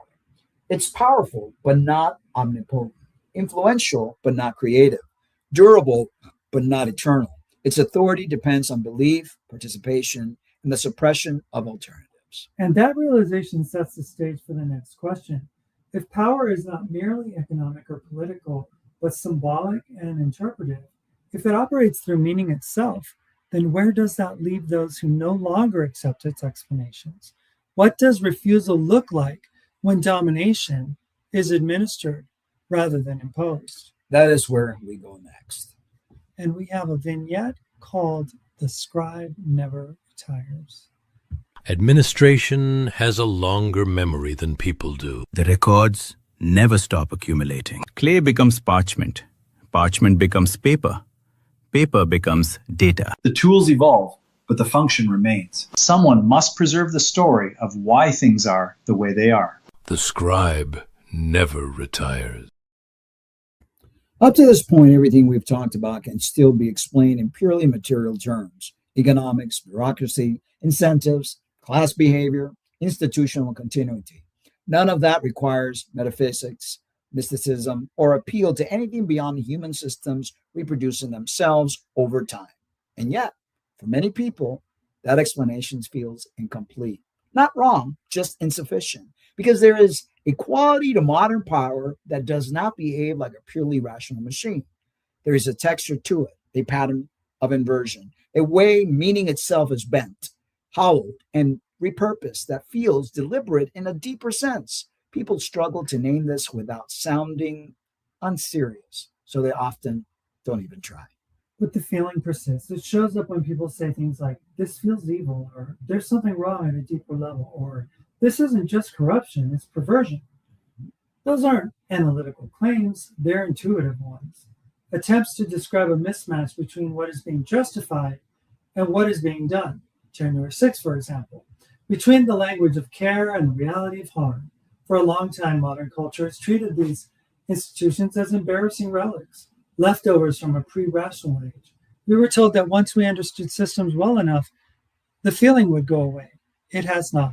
Instead, it has intensified, because the more technically sophisticated our system becomes, the more pronounced the inversion grows. The more optimized our institutions are, the more detached they seem from human consequence. The more data-driven our decisions become, the easier it is to justify outcomes that would once have been unthinkable. At some point, people stop asking, is this sufficient? And start asking, what kind of world procedure is this? That question moves us into a different territory. Ancient societies didn't hesitate to ask that question. They assumed that power had an unseen dimension, not necessarily in the sense of literal monsters or cartoonish demons, but in the sense that reality was later, that forces could shape human behavior without announcing themselves, that authority was never just political, but symbolic, psychological, and spiritual all at once. They understood that something could be real without being invisible. Modern societies didn't disprove this idea. They abandoned the language for talking about it. Instead, we replaced spiritually vocabulary with technical vocabulary. We talked about systems, incentives, feedback loops, emergent behavior. These concepts are useful. They describe how things operate, but they rarely ask why the same structures keep producing the same moral outcomes: hierarchy, submission, sacrifice, and the concentration of power. When explanations stop at mechanism, they often miss meaning. Every civilization has an altar. Sometimes it is explicit, a god, a temple, a priesthood.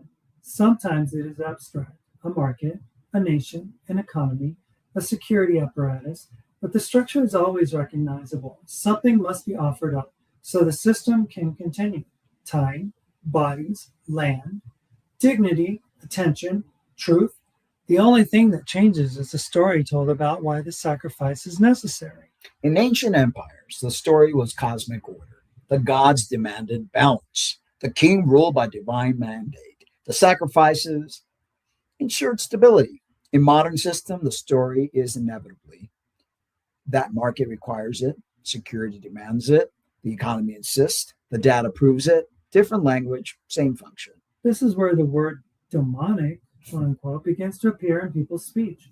Even among those who don't literally believe in demons, they're not making a theological claim. They're pointing to inversion, to a system that takes what is meant to serve life and turns it into something that consumes life, to an order that requires people to name their own suffering as necessary, their own humiliation as safety, their own dispossession as progress. That inversion is not accidental. It is stabilizing. Whether one interprets this spiritually, psychologically, or structurally, the pattern remains. Systems that feed on domination must normalize domination. Systems that require submission must refrain submission as virtue. Systems that depend on sacrifice must teach people to call sacrifice moral. The unseen architecture of power is not about secret meetings or hidden rules. It's about meaning. Meaning is the deepest layer of control. You can survive material deprivation if you believe it serves something good. You can endure suffering if you believe it is purposeful. You can tolerate humiliation if you believe it protects you from something worse. But when meaning collapses, when people stop believing the story, power loses its grip faster than it ever does through force alone. This is why so much effort is now devoted to managing narrative, shaping language, and controlling interpretation. Not because elites are uniquely cynical, but because they are operating within a structure that understands something ancient and durable. Meaning must be governed. If people begin generating meaning locally in families, communities, cultures, without reference to centralized authority, the system's ability to extract consent weakens. And this is where wealth enters the conversation in a different way. We usually think of wealth as accumulation, money, assets, ownership, but at the level of empire, wealth is also command over meaning, the ability to define what matters, what counts as success, what is desirable, what is possible. Those who control meaning do not need to hoard money in the same way others do. They just shape the game itself. This is why the question, where does wealth really come from, is more unsettling than it appears. At the deepest level, wealth comes from asymmetry, from the ability to extract value without reciprocal obligation, from systems that allow some to command labor, attention, and sacrifice while remaining insulated from consequences. Those systems are older than capitalism. They predate modern finance. They recur wherever large-scale domination emerges. Which leads people to another institution they often struggle to articulate, intuition, that the elite class we see today does not feel entirely new. Not just because wealth persists across generations, but because the pattern feels inherited, as if the roles themselves are ancient, passed down, reoccupied, reperformed across centuries. This is not about individuals living forever. It's about structures that outlive bodies. Power does not need immortality. It needs continuity. It needs successors trained to occupy the same roles, speak the same language, enforce the same limits, and preserve the same asymmetries, even as symbols and ideologies change.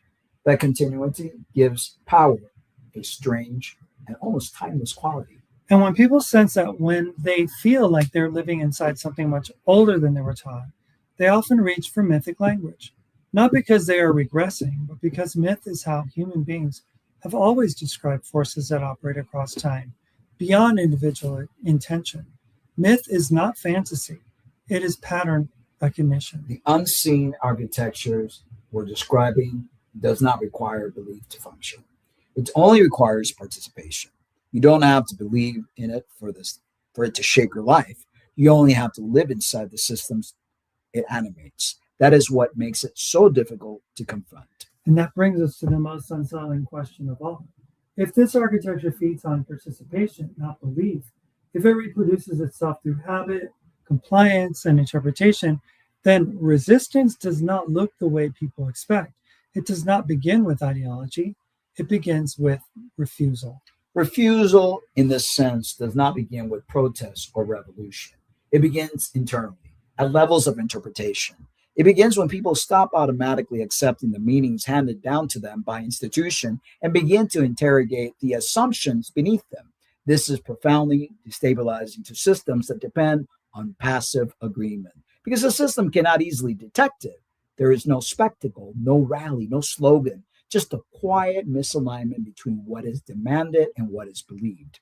Power can tolerate dissent far more easily than it can tolerate disobedience of meaning. That's because meaning is the glue that holds large systems together. Rules without meaning feel arbitrary. Sacrifice without meaning feels unbearable. Hierarchy without meaning feels obscene. So long as people accept the story that scarcity is natural, that authority is protective, that submission is maturity, the system remains stable, even when conditions worsen. Once that story breaks, compliance becomes brittle.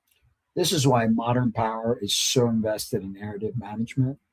It's not enough to control resources or institutions. Those are downstream. What must be controlled is interpretation. Who gets to define what is normal? Who decides what is responsible? Who names what is extreme? Who frames suffering as unavoidable? These are not neutral acts. They are acts of governance at the deepest level. And this is where the unseen realm enters the conversation in a way that does not require supernatural belief. You can understand the unseen realm as the domain of incentives, symbols, narratives, and habits that shape behavior without announcing themselves as power. It is a space where people learn what to fear, what to desire, and what to tolerate. It is unseen not because it is mystical, but because it is normalized. When ancient societies spoke of spirits, principalities, or forces, they were often describing exactly this layer of reality. Patterns of domination that persisted beyond individual actors and shaped entire civilizations. They did not imagine power as merely human. They understood it as something that moved through humans, organized behavior, and demanded sacrifice. Modern societies didn't eliminate those forces. They secularized them. And secularization made them harder to see, not less real. When domination wears religious language, people can rebel against the gods. When domination wears technical language, people blame themselves. That shift is one of the most consequential transformations in human history. Because once power presents itself as neutral, process that then intentional force, resistance becomes morally suspect. Questioning becomes ignorance. Refusal becomes irresponsibility. You're no longer opposing a ruler or a god. You're opposing reality. And that framing is devastatingly effective. People will fight kings. People will challenge tyrants.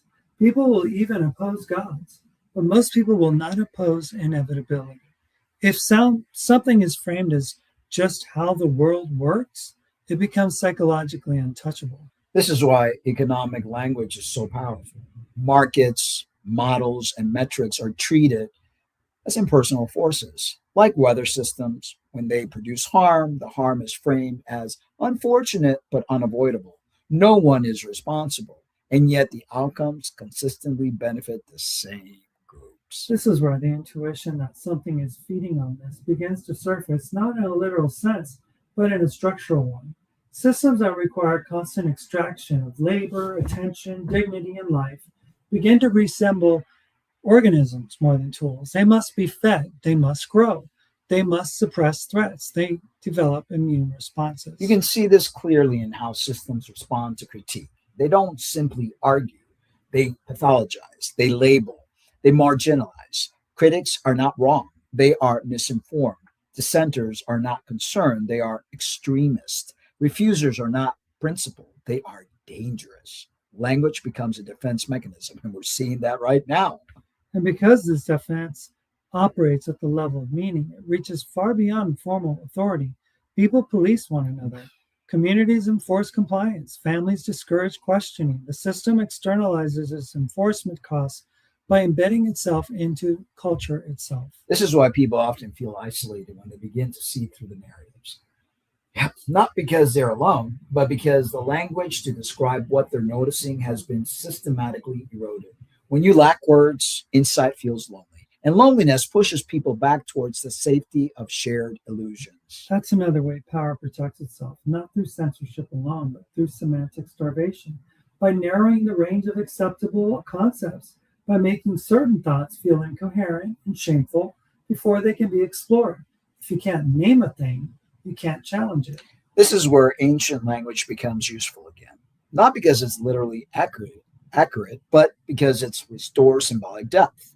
Words like idolatry, sacrifice, possession, and dominion capture dynamics that technical language often misses. They describe relationships of devotion, dependence, and control that operate beneath conscious intentions. You don't have to believe in a supernatural realm to recognize that people are being trained to worship abstractions, the market, the nation, security, progress, growth.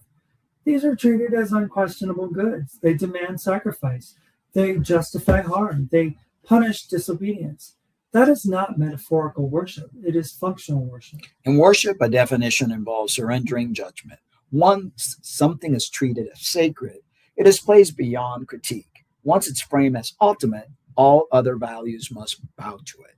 This is why systems of domination always seek sacred status, whether explicitly religious or not.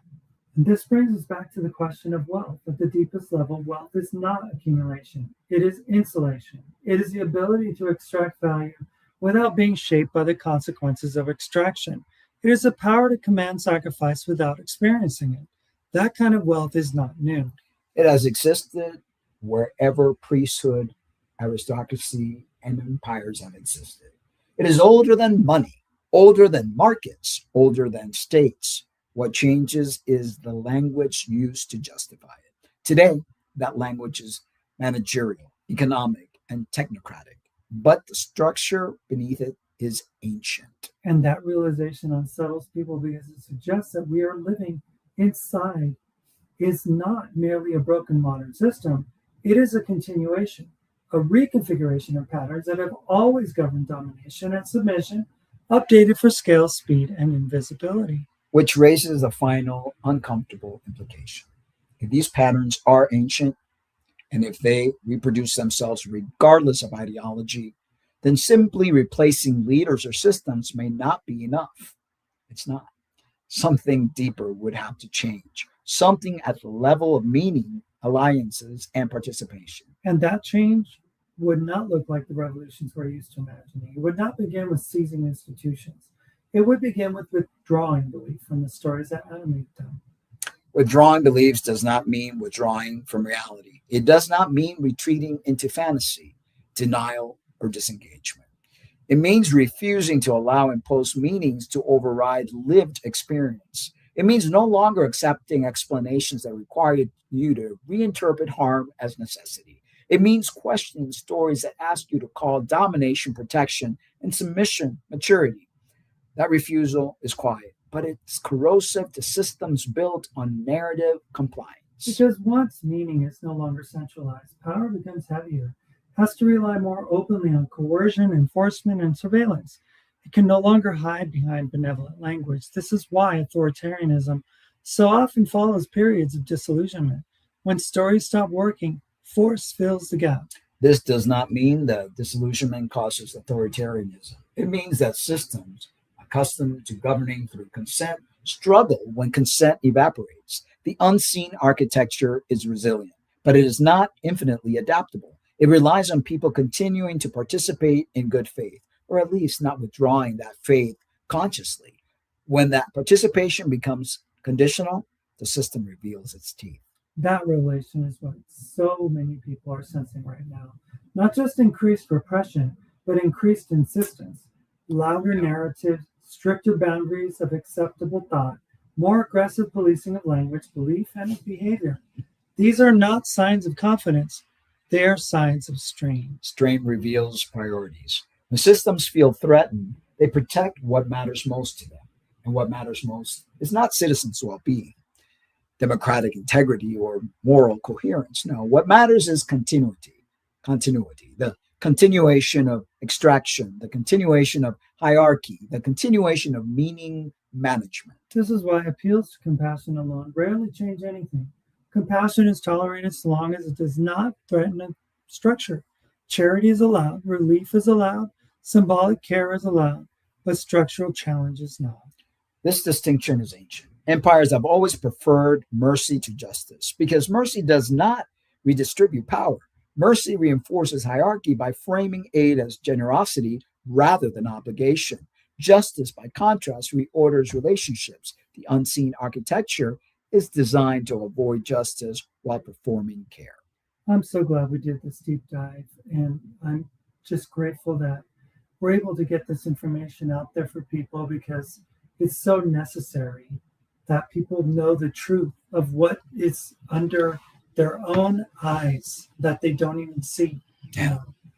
And I'd like to go further, but I think we're at a limitation now. You could keep, it's already. Is that okay? Yeah, yeah. So we're going to continue and go on to our next vignette. It's called Harm is rarely denied outright. We regret the impact. We acknowledge the hardship. But the decision had to be made. The losses were unavoidable. Necessary, they say. Necessary for whom is never discussed. Which brings us back to the spiritual intuition that many people struggle to articulate. They sense that what they are confronting is not just corruption and mismanagement, but something that feeds on inversion, something that thrives when people are disconnected from one another, from responsibility, and from meaning rooted in lived reality. Whether one calls that demonic, systemic, or psychological matters less than recognizing the pattern. The pattern is this. People are trained to surrender agency upward, meaning it's centralized. Sacrifice is normalized. Extraction is justified. Responsibility is displaced. And all of it is framed as necessary for safety, order, and progress. And once you see that pattern, it becomes difficult to unsee it. You begin to notice how often fear is used to narrow choice, how often crisis is used to suspend principle, how often obedience is framed as care. I don't want that little boy to be left out in the cold, says J.D. Vance, as he is literally being taken by ICE agents and put under custody. Mm-hmm. You also begin to notice how much of your own behavior has been shaped by these expectations. This is where the conversation turns inward, not in a self-blaming way, but in an honest one. How much of our compliance is fear-based? How much of our silence is learned? How often do we repeat explanations we no longer believe because they feel safer than uncertainty? They are not accusations. They are invitations. Because if the unseen architecture feeds on participation rather than belief, then participation is pressure point, not dramatic rebellion, not ideological purity, but intentional withdrawal from narratives that require you to deny your own perception. That withdrawal can be subtle. It can look like refusing to repeat language that dehumanizes. It can look like prioritizing local trust over institutional validation. It can look like choosing responsibility over permission. It can look like grounding meaning in relationships rather than abstractions. None of these actions threaten power immediately, but collectively they change the climate in which power operates. This is why decentralized meaning is so threatening to centralized systems. When people generate meaning together, outside approved channels, authority loses its monopoly on interpretation. When people trust one another more than institutions, extraction becomes harder. When people take responsibility for one another, hierarchy becomes less necessary. This does not produce utopia, it produces friction. But friction is not collapse, it is resistance to automatic motion. The unseen architecture depends on smooth flow of labor, data, money, and obedience. When that flow becomes irregular, the system must work harder to maintain itself. And working harder exposes it. Surveillance becomes invisible, control becomes explicit, narratives become strained, the myth of neutrality erodes. At that point, people are faced with a choice. They can seek refuge in new stories that promise certainty, new ideologies, new saviors, new authorities, or they can tolerate ambiguity long enough to rebuild meaning on different foundations. That second path is slower and more demanding. It requires humility. It requires local accountability. It requires relinquishing the comfort of being managed, but it also restores something that has been systematically stripped away: agency. Agency not as domination over others, but as responsibility for one's own participation in the world. Responsibility not as guilt, but as capacity. Capacity to choose where you give your attention. Capacity to choose what stories you repeat. Capacities to choose what you consent to normalize. This is why the unseen architecture is ultimately vulnerable. It depends on people literally forgetting that consent can be withdrawn, not violently, not dramatically, but quietly, persistently, and collectively. And that realization prepares us for a final movement of this episode. Because once the architecture is visible, once the patterns are named, the question is no longer who is in charge. The question becomes, what does it mean to live differently inside a system that feeds on compliance? That question does not have a single answer, but it does have a direction. And that direction does not point upward. At this point in the conversation, it's tempting to look for an exit ramp, a strategy, a list of things to do. People understandably want to know how to fix what they've seen, how to escape it altogether. But that impulse itself is worth slowing down and examining. Because the system we've been describing are exceptionally good at absorbing solutions. They metabolize reform, they repurpose resistance, they turn critique into content, and dissent into branding. If we rush too quickly towards answers, we risk reproducing the same dynamic we're trying to understand. That's why the idea of withdrawing consent needs to be approached carefully, not as a tactic, not as a program, not as a movement, but as a shift in orientation. Consent in this context is not about a legal agreement or explicit approval. It's about the countless small ways people participate emotionally, morally, and symbolically in systems that do not serve them, often without realizing that they're doing so. Most domination does not operate through constant force. It operates through habituation. People learn what is expected. They learn what is rewarded. They learn what is punished. And over time, they internalize those expectations as common sense. Consent becomes less about saying yes and more about not saying no. Withdrawing consent then is not a dramatic act. It does not announce itself. It does not require confrontation. It begins when people stop offering their inner alignment to narratives that demand self-erasure, when they stop nodding along to explanations that don't match lived reality, when they stop repeating languages that make harm feel normal, when they stop outsourcing moral judgment upward. And now we have number 6, no one told him to stop. Withdrawal doesn't always look like resistance. He didn't argue. He didn't make a scene. He kept doing what was required. He just stopped repeating what he didn't believe. No one told him to stop. He just did. This is profoundly threatening to systems built on interpretive control. Because once people reclaim their own moral and perceptual authority, the system has to work harder to manage them. It has to escalate enforcement. It has to narrow discourse. It has to rely more openly on fear. And escalation reveals what was previously hidden. And this is why withdrawal of consent often begins internally before it ever becomes visible externally. People stop believing certain things, not loudly, but firmly. They stop identifying with the roles that require them to betray their own perception. They stop interpreting obedience as virtue. From the outside, nothing may appear to change, but inside, the alignment is gone. This internal withdrawal is not apathy. It is attentiveness. Apathetic people disengage because they feel nothing matters. People withdrawing consent disengage selectively because they recognize what does matter. They become more careful with their energy, more intentional with their participation, more discerning about where they invest belief. This is where many people get uncomfortable because they want a clear dividing line between resistance and irresponsibility. They worry that withdrawing consent means abandoning community, rejecting obligation, or retreating into individualism. But that's not what's being described here. In fact, the opposite is true. Systems that depend on centralized meaning often weaken local responsibility. They encourage people to look upward rather than towards one another. When people withdraw consent from those systems, responsibility does not disappear.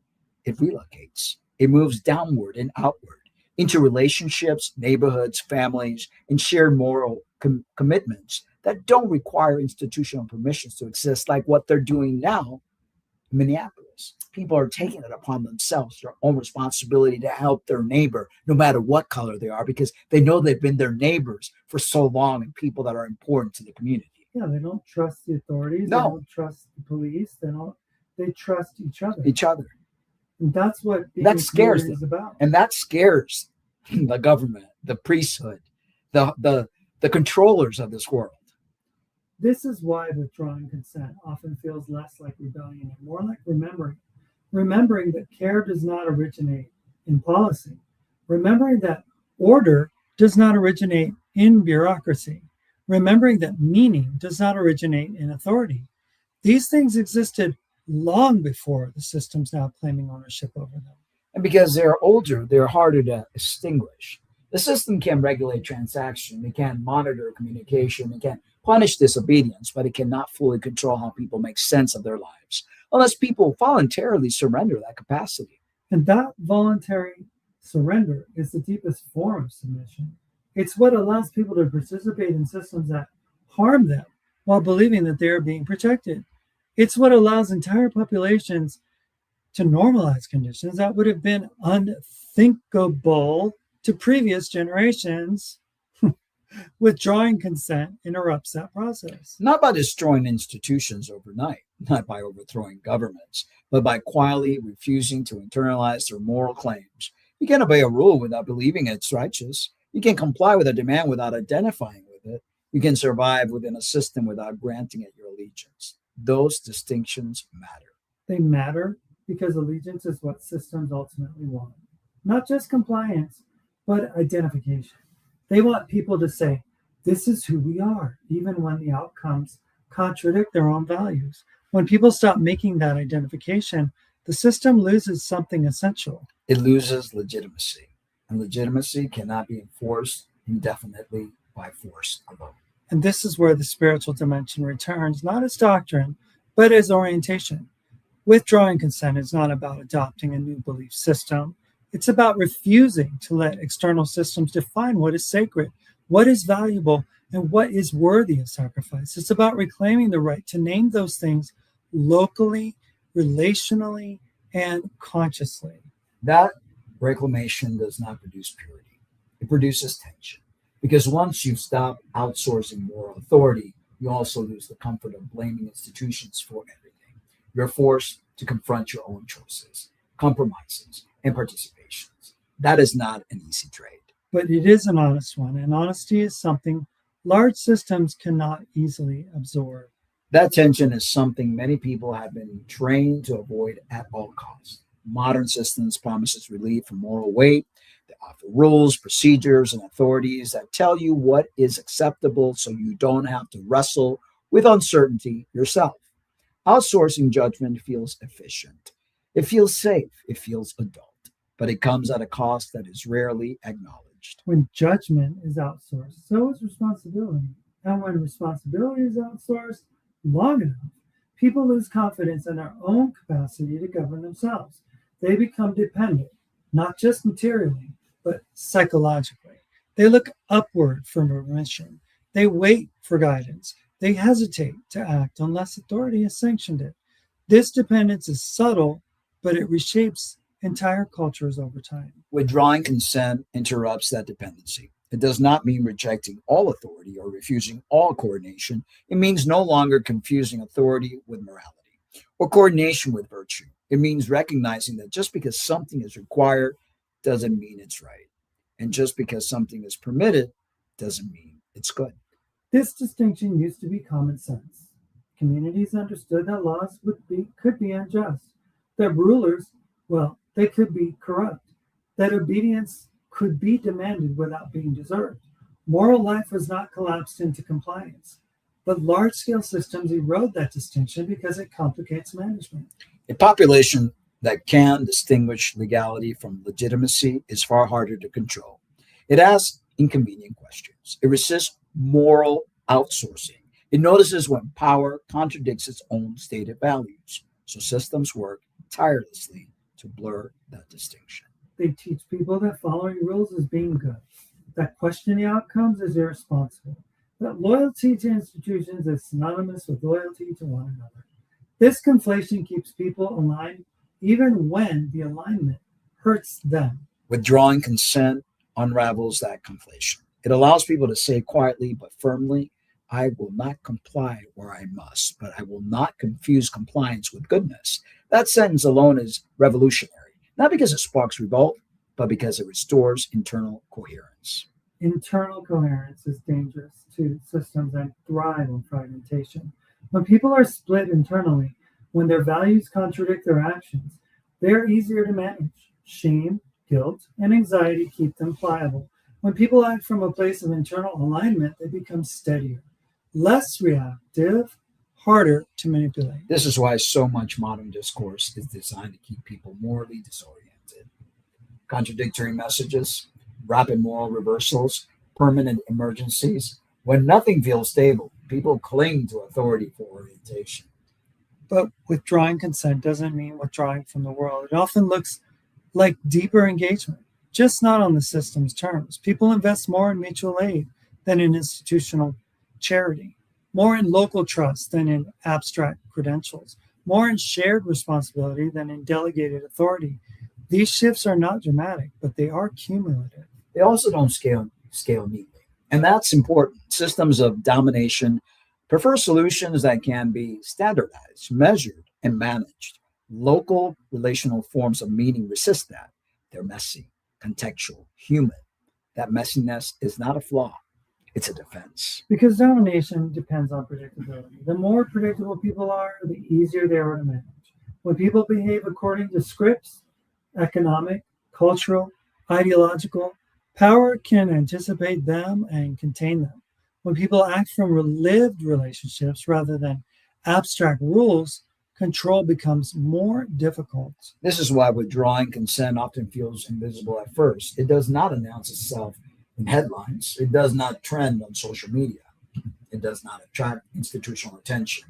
But it changes how people show up for one another, how they interpret demands, how they decide what they owe and to whom. And that shift has consequences. When people stop deriving meaning from centralized systems, those systems lose their emotional leverage. They can still enforce rules, but they can no longer rely on internalized obedience. Enforcement becomes more expensive. This is one of the reasons surveillance and control are expanding so rapidly.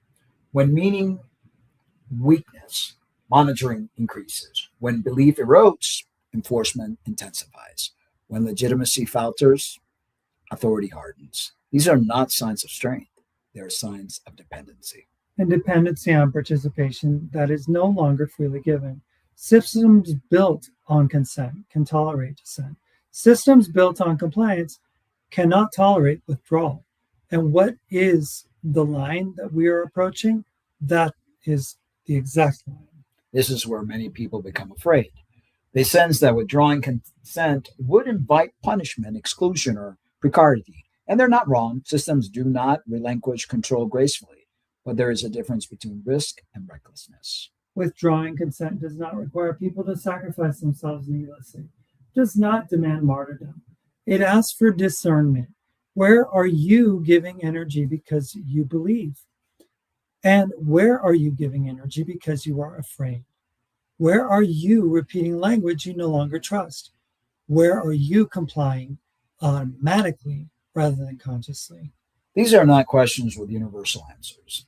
They are situational, context dependent, personal. But asking them begins to loosen the system's grip. Because systems of domination rely on automation. When people stop acting automatically, power has to negotiate again. Negotiation is something modern systems are increasingly bad at. They are optimized for extraction, not dialogue, for efficiency, not relationship, for continuity, not transformation. That rigidity is their vulnerability. And it brings us to the final movement of this episode. If withdrawing consent is not a tactic or program, but an orientation, then what does it look like to live that orientation over time? Not as heroes, not as rebels, but as ordinary people refusing to surrender meaning. That is where we end. Living this orientation over time does not look heroic. It does not resemble the stories we've been taught to admire. Lone figures standing against empires, dramatic confrontations, or sudden revolutions that reset the world. Those stories are comforting because they place transformation somewhere else. In a movement, in a leader, in a rupture, we don't have to sustain. Withdrawing consent is quieter than that. It unfolds in ordinary decisions repeated over years, often unnoticed by the system it slowly undermines. It looks like people choosing coherence over convenience, choosing to align their actions with what they actually believe, even when that alignment carries costs, choosing to live with fewer illusions rather than more comfort, choosing relationships that require accountability rather than systems that promise protection without reciprocity. That choice is not glamorous, but it is durable. Durability matters more than drama. Large systems are built to absorb shocks. They expect protests, they expect backlash, they even expect periods of instability. What they are not built for is sustained non alignment. People who continue participating where necessary but refuse to internalize the system's moral claims, that refusal deprives the system of its most valuable resource, not labor, not money, not even compliance, legitimacy. Legitimacy is what allows power to move lightly. It's what allows domination to feel normal. It's what keeps enforcement costs low and obedience high. When legitimacy erodes, everything becomes heavier. Surveillance increases, language hardens, control becomes more explicit. People often mistake this escalation for strength. It isn't. It is compensation. A system that no longer trusts beliefs must rely on enforcement. A system that no longer commands allegiance must impose order. A system that no longer inspires meaning must manage fear. Those are expensive strategies, economically, psychologically, and culturally. They signal strain.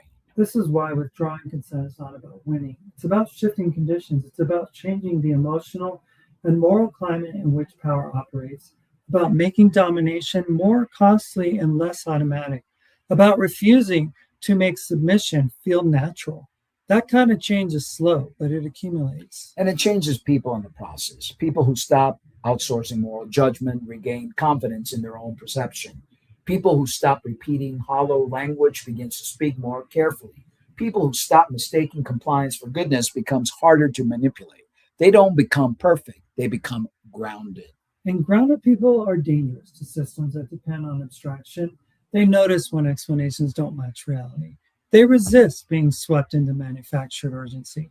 They value relationships over narratives, and because they are less reactive, they are less predictable. This unpredictability does not produce chaos, it produces friction, and friction is what prevents systems from running unchecked. Living this way also changes how people understand responsibility. Responsibility stops meaning obedience to distant authority and starts meaning care for what is near and real, for people you know, for places you inhabit, for consequences you can see. That reorientation shrinks the distance between action and impact. And shrinking that distance is one of the most subversive things a person can do. Large systems thrive on distance between decision and consequence, between cause and effect, between power and responsibility. When people close that gap in their own lives, they undermine the logic that makes large-scale domination feel necessary. This does not dismantle the system overnight, but it does something quieter and more profound. It makes the system less believable. And once belief weakens, everything else becomes negotiable. Not immediately, not cleanly, but inevitably. That inevitability is what many people sense but struggle to articulate.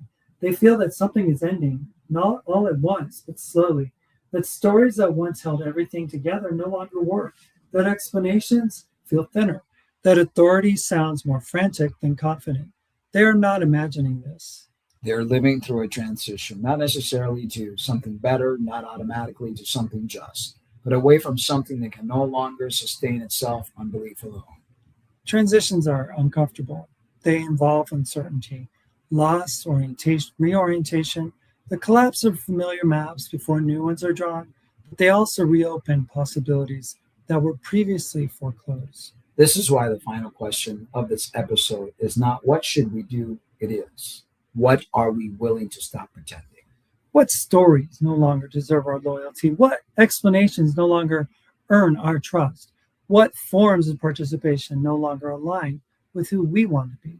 Those questions do not demand immediate answers. They demand honesty and If this episode felt heavy, that's because it wasn't designed to entertain. It was designed to interrupt the reflex, to look upward for answers, interrupt the habit of outsourcing meaning, interrupt the comfort of explanations that no longer matched lived reality. This wasn't an argument for despair, withdrawal, or purity.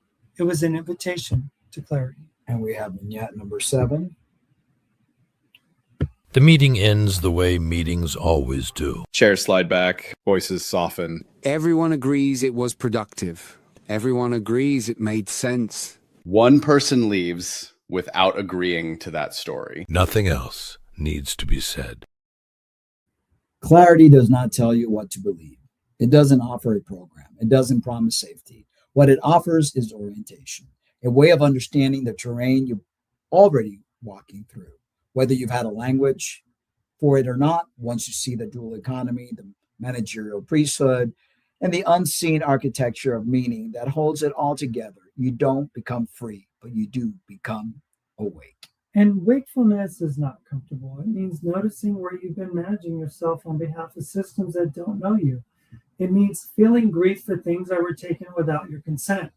It means holding uncertainty without rushing to replace it with a new authority.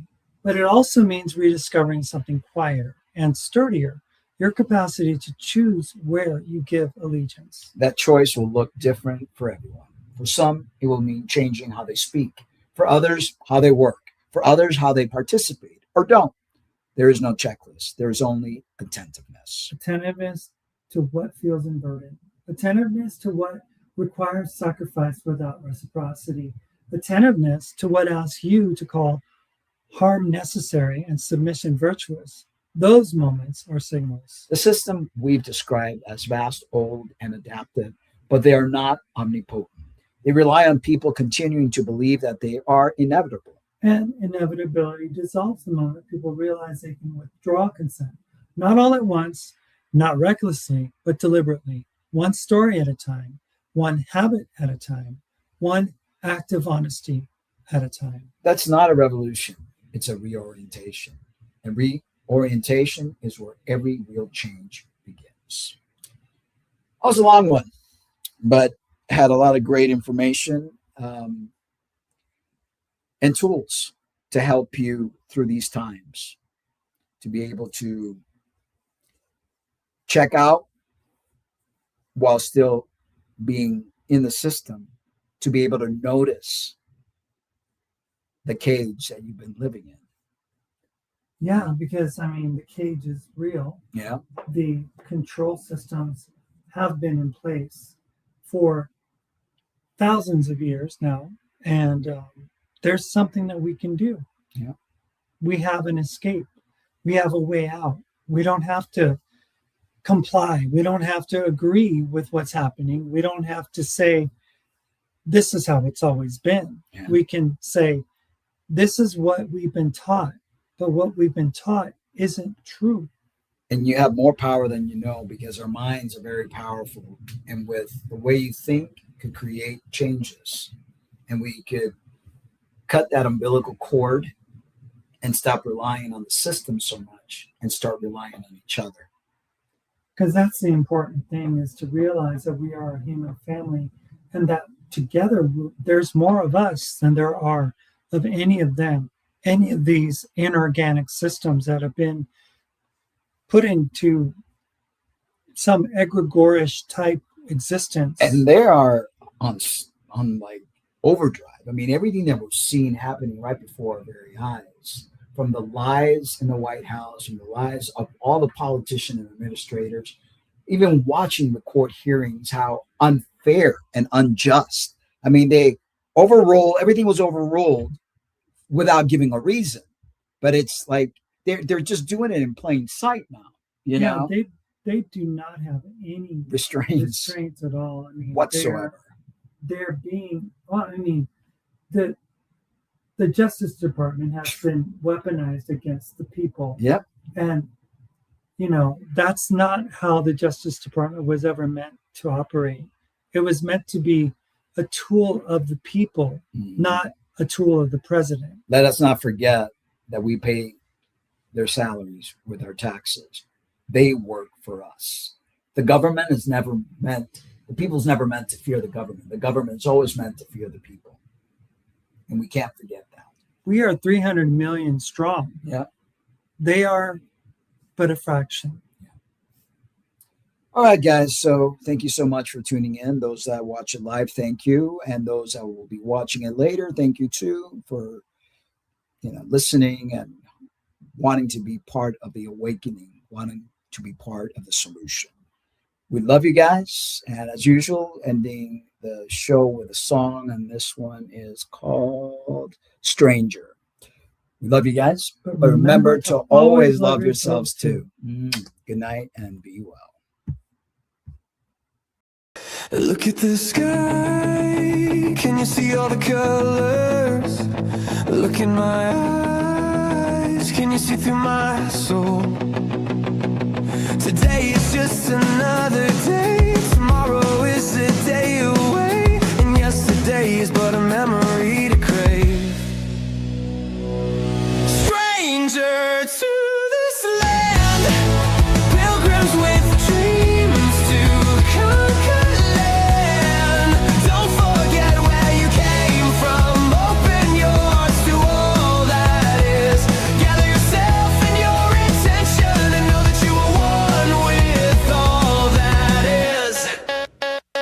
Color my rainbow, give me your eyes, sweep all the dust and celebrate life. There is no way of lying to yourself. Pick up the pieces and gather them well. There is only the moment. There is nothing else. Stranger to this land, pilgrims with dreams to conquer land. Don't forget where you came from. Open your hearts to all that is. Gather yourself and your intention and know that you are one with all that is. I remember a long time ago, in another place, in another world, we lived as one and it was understood. The love we felt, oh, it felt so good. Bring it back again to stay. Gather up the leaves for a winter's day. Stranger to this land.